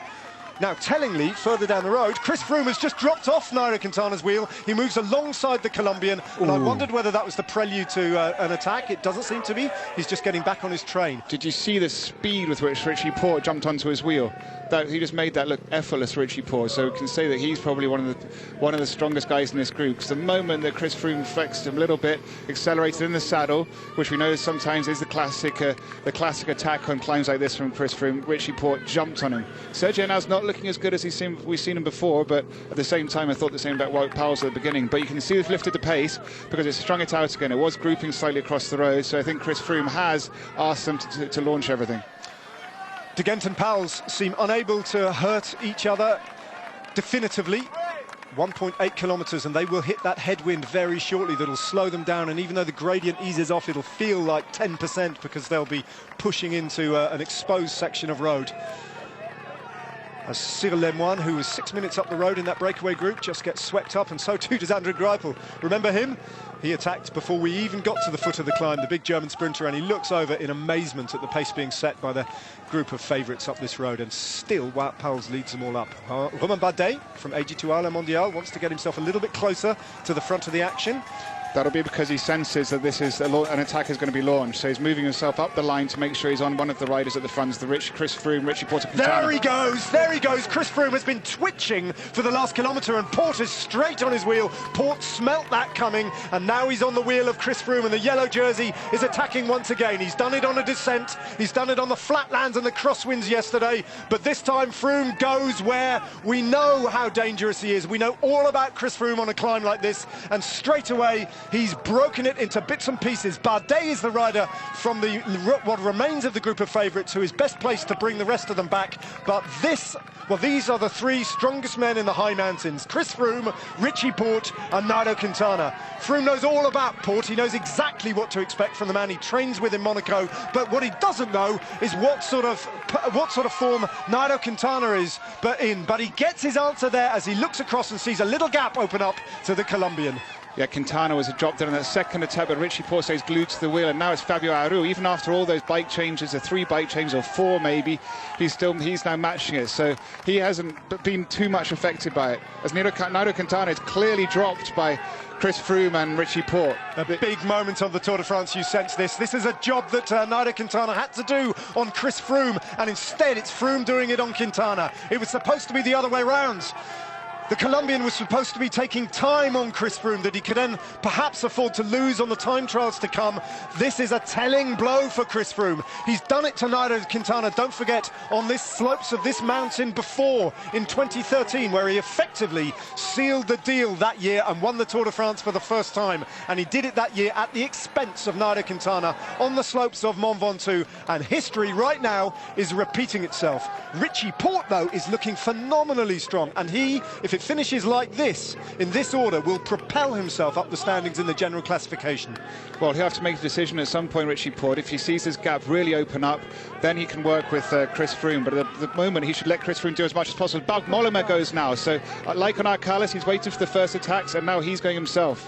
Yeah, well, this might present an opportunity for Quintana, who is just adjusting physically and mentally with that acceleration. And the fact that he was dropped by Chris Froome, maybe if he can get onto Bauke Mollema's wheel, which he does, then Mollema's attack might help him to reduce some of the losses that are going up the road. And it's a 2-man time trial at the moment between Porte and Froome, who are working together to drop the rest of the favourites. And Mollema has dropped Quintana. So that is unexpected. This is a great buy by Mollema. We can understand now why his team was so confident the rest of the day driving that break. And Nairo Quintana is being distanced as Aru now launches. So Nairo Quintana is getting attacked by each rider as Thomas de Gent and Serge Pauwels discuss something. Oh, well, it's breathless stuff. It's all happening further down. The Tour de France is right in the balance, and Chris Froome has lit it up once again. But don't forget this tremendous battle as Danny Navarro just sweeps across. The clamour from the crowds at the top of the mountain is so intense, so immense that they probably can't see any. And Bauke Mollema further down the mountain has got right onto Froome and Porte. They look across and they would never in a million years, I don't think, have expected Trek Segafredo's Bauke Mollema to have bridged across from the Quintana group to where those 2 riders had just exploded the Tour de France, but that is precisely what he's done. And Alejandro Valverde's taken on the role of domestique and is now trying to limit the damage. But what Bauke Mollema's just done is phenomenal. When you think about Richie Porte and Chris Froome are working together now as a unified team in order to distance everyone else. And Bauke Mollema managed to bridge across them, leaving Nairo Quintana and Fabio Aru in his wake. Pause, reset, and watch this race unfold for the stage, because it's not often from a breakaway that you get 3 riders about to duel it out for a victory on Mont Ventoux. They are inseparable. Danny Navarro, I don't know by what power he has got back onto the 2 Belgians, but he has done just that. He grits his teeth. He's the purest climber out of all of these 3, but Pauwels and de Gent have been trying to land knockout blows on each other all the way up this mountain, and neither of them have succeeded. Navarro, after all that effort, is cracked by Pauwels and de Gent. De Gent leads out Pauwels. It's the perfect situation, is it, for the Dimension Data man? He sits on the wheel of de Gent. De Gent's going to have to do it alone, and he does! De Gent is getting away from Serge Pauwels. This is a big moment for Thomas de Gent. He takes the win at Chalet Renard on Mont Ventoux. He takes the mountain jersey. A brilliant ride from a brilliant rider. Serge Pauwels is beaten into 2nd place, and Danny Navarro has done himself great credit to finish in 3rd. Meanwhile, Steph Clement and Sylvain Chavanel are coming in. Well, Steph Clement and Sylvain Chavanel. For Chavanel, the former French champion, it's a big day as well. For France, this is a big occasion, but it's not the result that they would have wanted. They're going to pick up 4th and 5th. Oh, well, that was brilliant by de Gent. I mean, he did all the work animating that race. And he also took the points. He went across the Meer Grand Perkline, the mountains classification points. So that's perhaps what they were discussing going into the corner. He probably said he was going to take those points. Richie Porte goes to the front of the GC battle with Bauke Mollema, the surprise candidates in that in that elite selection, and it's a terrible day for Nairo Quintana.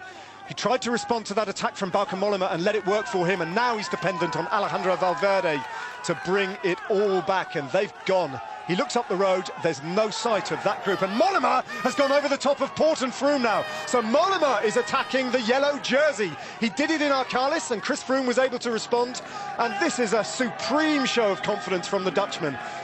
He's just gone over the top of them. He's opened up a tiny gap, but he's not got away, and Richie Port, well, he's locked onto Chris Froome's wheel, and he's still looking strong.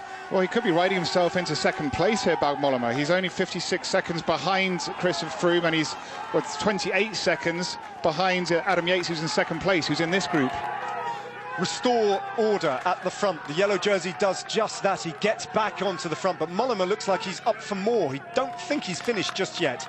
They've still got a few kilometres of climbing to go, this group. Don't forget that the De Gent group had, what, 6 minutes or so advantage over them as they went into the final kilometres. So much more climbing still to come. Will Mollema go again? Can Port trouble his old mate Chris Froome, or can Chris Froome stamp his authority all over this bike race? Well, Port goes now. Is that an attack, or just going to the front and just increasing the pace a little? They have to try, and they can't keep attacking each other. They need to just find and work as three. As Adam Yates has realised the danger now, he understands that he's going to lose his podium if he doesn't accelerate now. Well, not his podium, but his second place. But Richie Port, he's the one that has most to gain now, considering he's lost so much time. He needs to distance all those rivals. Well, when he punctured and lost time in the opening week, the opening days of this Tour de France, he said it's a disaster. Let's just pretend it didn't happen. He has banished his ill fortune. He has clearly stated that he is the best rider in the team, and TJ van Garderen is second best. And look at this, Bert-Jan Lindemann is bouncing over the line. That's the effort. And there's been a crash further back down the road. There has been a crash, and it's involved Bauke Mollema, I can tell you. We'll get pictures of it shortly, but it has involved Richie Port as well. Richie Port's been caught up as well. So it's that front group, the yellow jersey group, hit a motorbike. Well, we're seeing the pictures of that incident, or at least the aftermath, and here they're arriving into it. This is a disaster. That is the aftermath of it. You can see the white jersey there delayed by that crash. I can just see Chris Froome ahead on his bike, running with his bike, trying to get back on. So this is an absolute disaster. That front trio of front riders have been held up, not just held up, they've ridden into the back of a motorbike. And now it's neutral service. I'm not trying to help. There's Richie Port.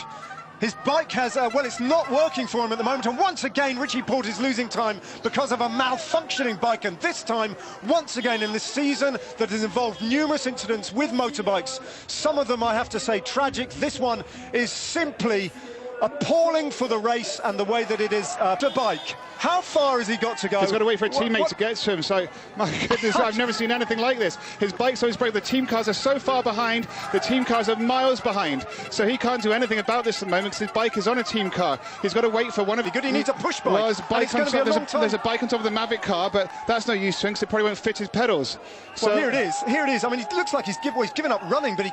I mean, well, surely they have to neutralise the race because this is a race organisation fault. This has nothing to do with the riders. That was a motorbike of organisation. No, the motorbikes are stopped here. So what are they going to do when he starts going again? They have to clear this. Well, a desultory wave and a whistle. Meanwhile, Fabio Aru has found himself leading up the GC group into the closing kilometre of this extraordinary climb, which has produced one of the most bizarre results you will ever see in terms of the general classification riders. The sight of the yellow jersey running up Mont Ventoux.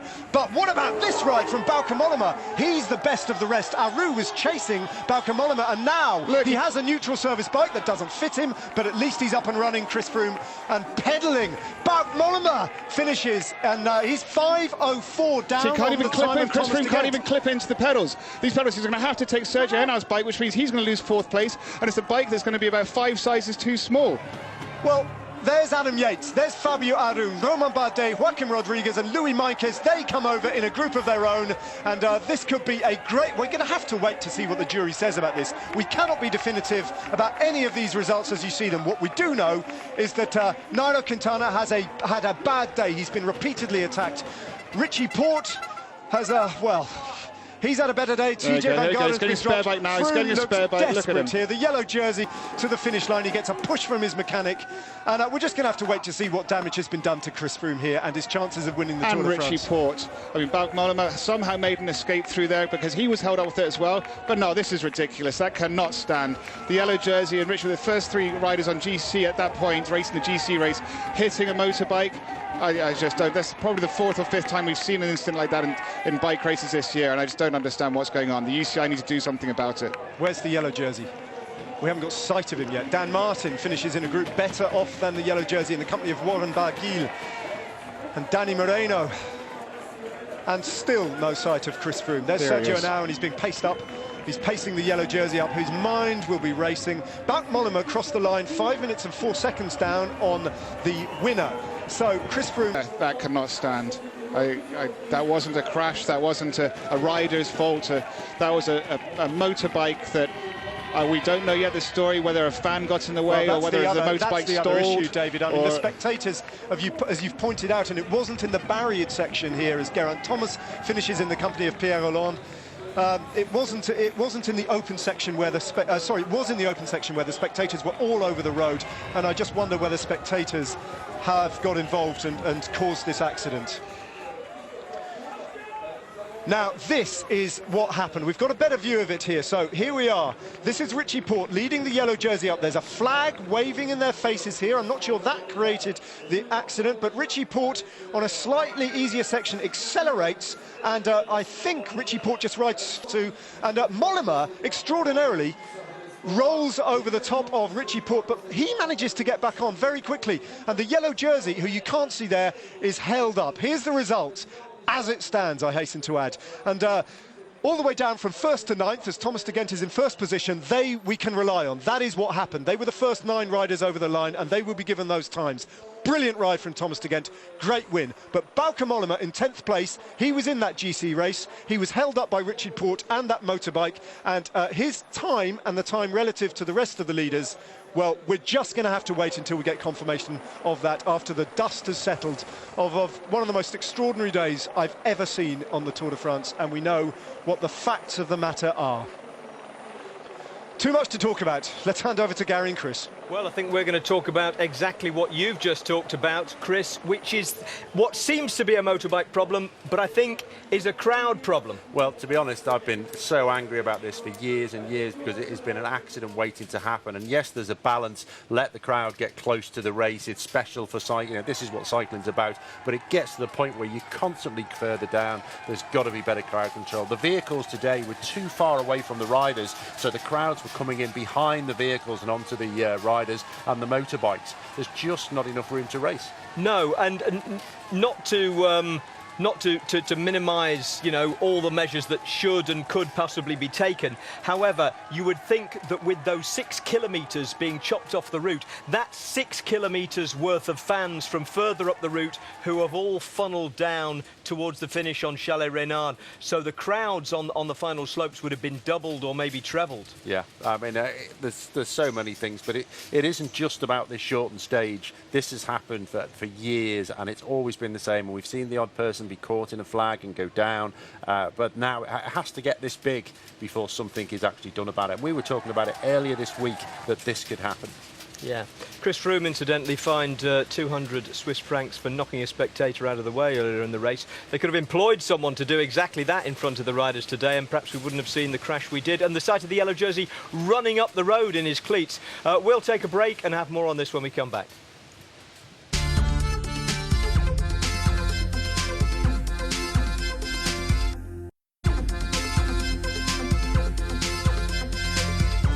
Bauke Mollema over him, Chris Froome invisible for the moment, but with no usable bike. And while Bauke Mollema and Richie Porte got back and got on their machines, we were treated to the astonishing sight of the yellow jersey getting up, finding he had no usable machine, and finally deciding to run up the hill. Ever seen anything like that, Chris? No, never seen anything like it, and it's embarrassing for the sport, to be honest. I mean, imagine if you were in another, this is okay. It was literally an accident waiting to happen. We love to see the crowd close to the race, but this is just way too far. Yeah. Now, he had a Mavic bike, into which his cleats didn't fit. So you can see there he's trying to push the pedals round, but he's got no real traction. It's just and anything to get you going. eventually, the team car got to him. Sergio Henau's bike presumably was too small because Henao came alongside. I think anything that will roll will do at this point, you know. I mean, even the Mavic one, he could have just kept going with that to the line. It's just anything that just pull it together, hold it together with gaffer tape and get you over the line. Now then, let's have a look at the result. And we think we can trust the stage result at least. Thomas de Gent won from Serge Pauwels, Danny Navarro third, Steph Clement fourth, Sylvain Chavanel fifth, Bert-Jan Lindemann, Daniel Tekla-Heimanot, Sepp Van Marker, Chris Anker Sorensen. They were all out of the day's break. The first of the favourites over the line was Bauke Mollema at 5:05 down.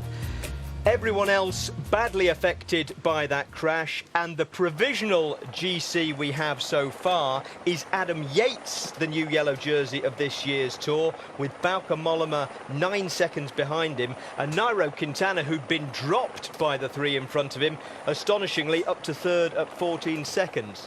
Now, when I say provisional, I imagine it's extremely provisional. What on earth are the race organisers going to do about that? Well, Froome's been is provisionally 6th now on GC when he should have been extending his lead. I think it's going to be quite a while before we get full results there. Is it just classed as a race incident? It's pretty embarrassing for the organisation if that is the case, because if it had just been one rider and they hadn't been leading the race, they'd have probably just let it go.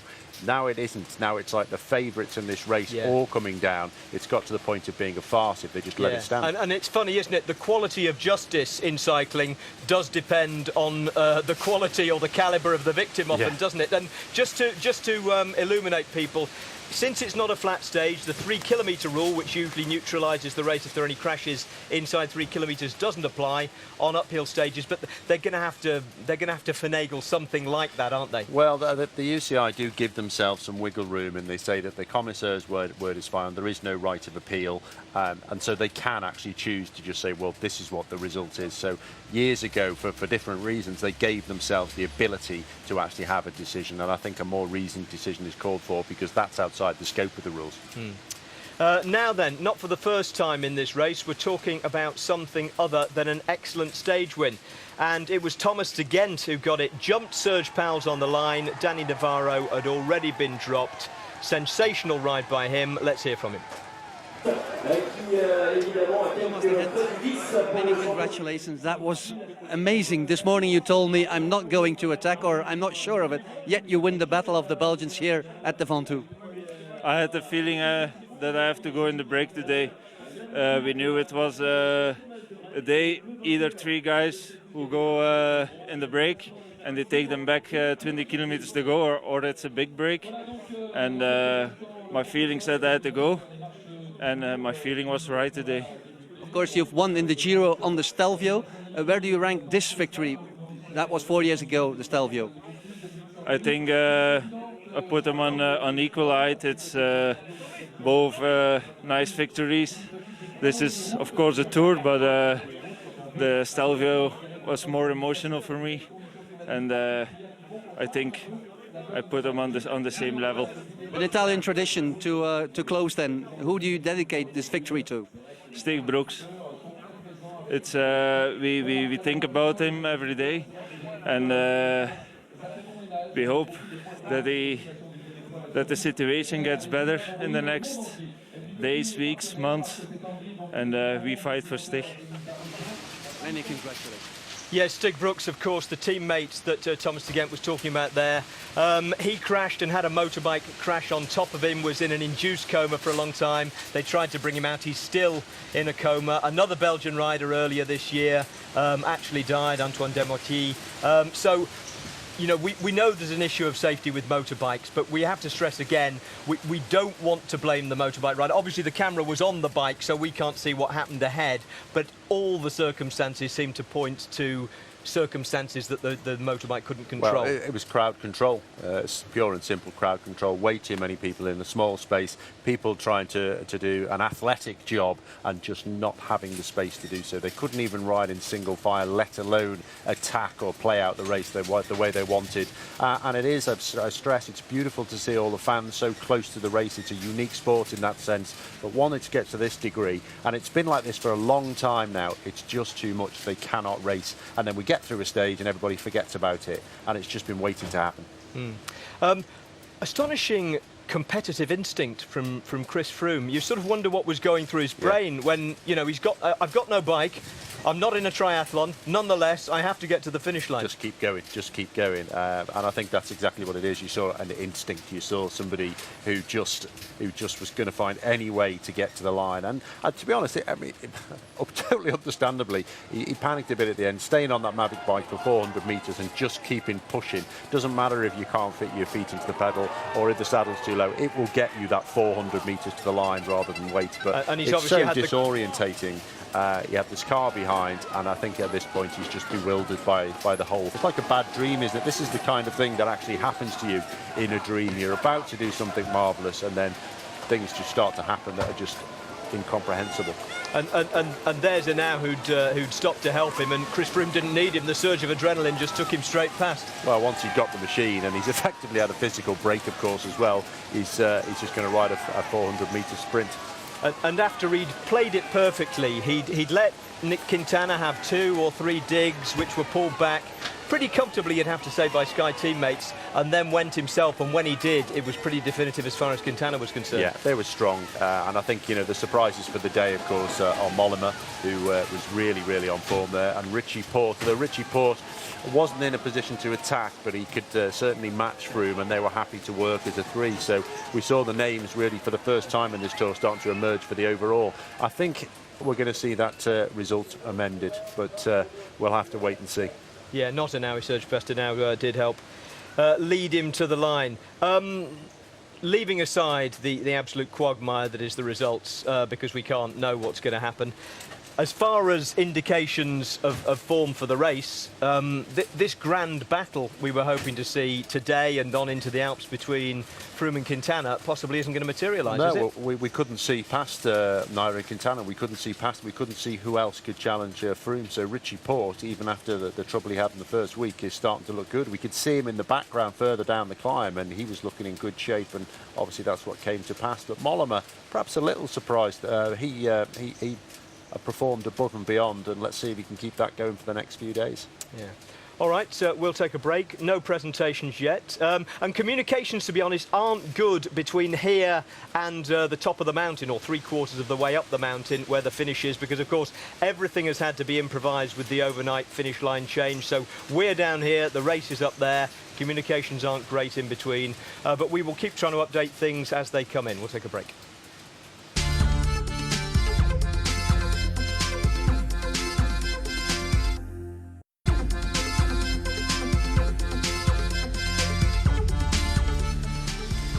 Richie Porte must have swung a black cat into several mirrors back of a motorbike. Bauke Mollema over his wheel. Chris Froome on the floor behind him. All of them getting up in dribs and drabs and fighting their way over the line.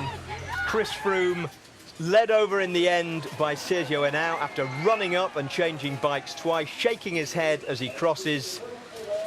And so far, and the results have been printed, he has lost the yellow jersey. Now, that's a provisional result, but it's on a piece of official paper from the Tour organisation. While we see if it's going to be reversed, because the presentations are underway, for the stage at least, let's hear from Richie Porte. Richie, very unfortunate circumstances there. Can you tell us what happened with you and the motorbike?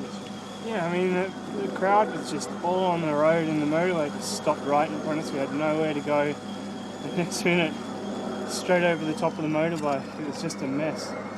And then what can you tell us about Chris Froome's involvement in that? What do you mean? Like, I mean, he's on my wheel, like, straight into me, and, you know, I don't know what they're going to do, but they need to do something about it, because it's not fair, you know. 1 minute we're 23 seconds in front, and the next thing, you know, for something so silly, you know, everybody's back on us. Richie, it was one of your best days in the Tour de France up until that point, but it's obviously taken the gloss off it. Oh, I mean, for sure, but I mean, that can't stand. It can't happen like that. I mean, surely the jury has to look at it and use some sort of discretion because, I mean, if you can't control the crowds, what can you control, you know?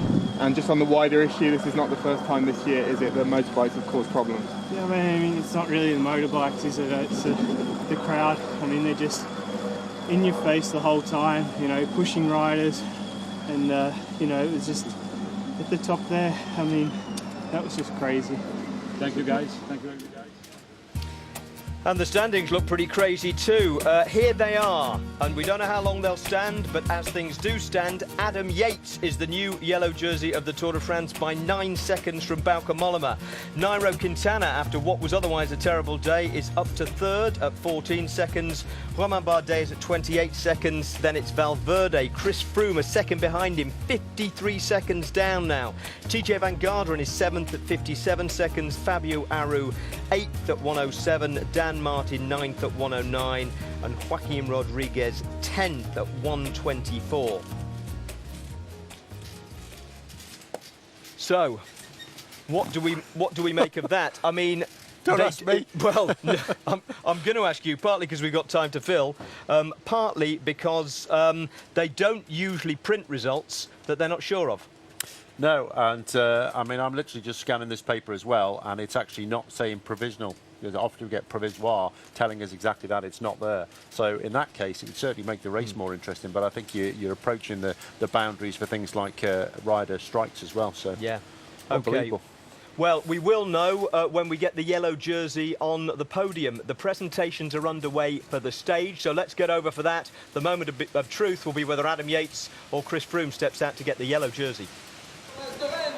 Thomas de Gent gets onto the top of the podium to take a stage win that will live very, very long in his memory indeed. On an extraordinary day on Mont Ventoux, shortened by 6 kilometres, he gets his reward, his third breakaway of this edition of the Tour de France. He finished second on stage 5 behind Greg van Avermaet. And here he is on the top of the podium. 2012 was his big year when he made a huge statement, winning a stage in Paris-Nice and then on the Giro, and he finished third overall in that race. Well, that's not going to happen to him on the Tour de France, but he has made his mark and he takes the King of the Jerseys mountain as well.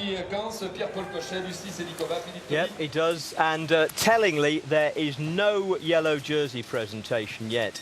Which seems to indicate, as I say, we're down here and the Tour organisation is up at Chalet-Renard, which seems to indicate there is a panicked huddle going on in the ASO truck, deciding what on earth to do about the leadership of this race. Well, there's several different options open to them. You've got 3K time. You've got what the break were. They could all go with Mollema's time, who was largely unaffected. There's 7 different ways, but it all smacks of improvised comedy, to be honest. Trying to find a way out of this one. And it's a slap in the face for Richie Porte, figuratively, literally. Yeah. Tragicomedy if you're Richie. A ball bite, given how hard he hit it, Richie. Yeah, well, there's a reason they have fences around the edge of a football pitch. You know, the crowd can't be held responsible and to say, right, you've got to stay in precisely this space. They go there.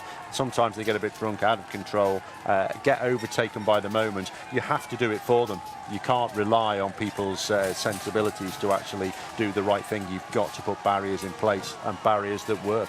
Yeah, and I mean, this...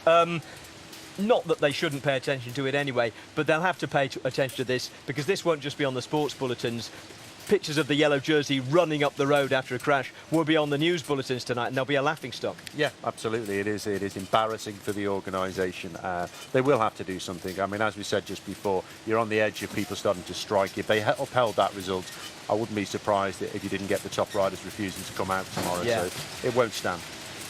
Right, we are going to go off air. We will have everything. Well, I say we'll have everything for you in the highlights. It might not be settled by the highlights, but we'll try. This set is about to blow away, so it's just as well we're being counted off air. No yellow jersey yet. We hope we'll have it by 7 o'clock, but who knows? It's worth tuning in, though. We'll see you a bit later on.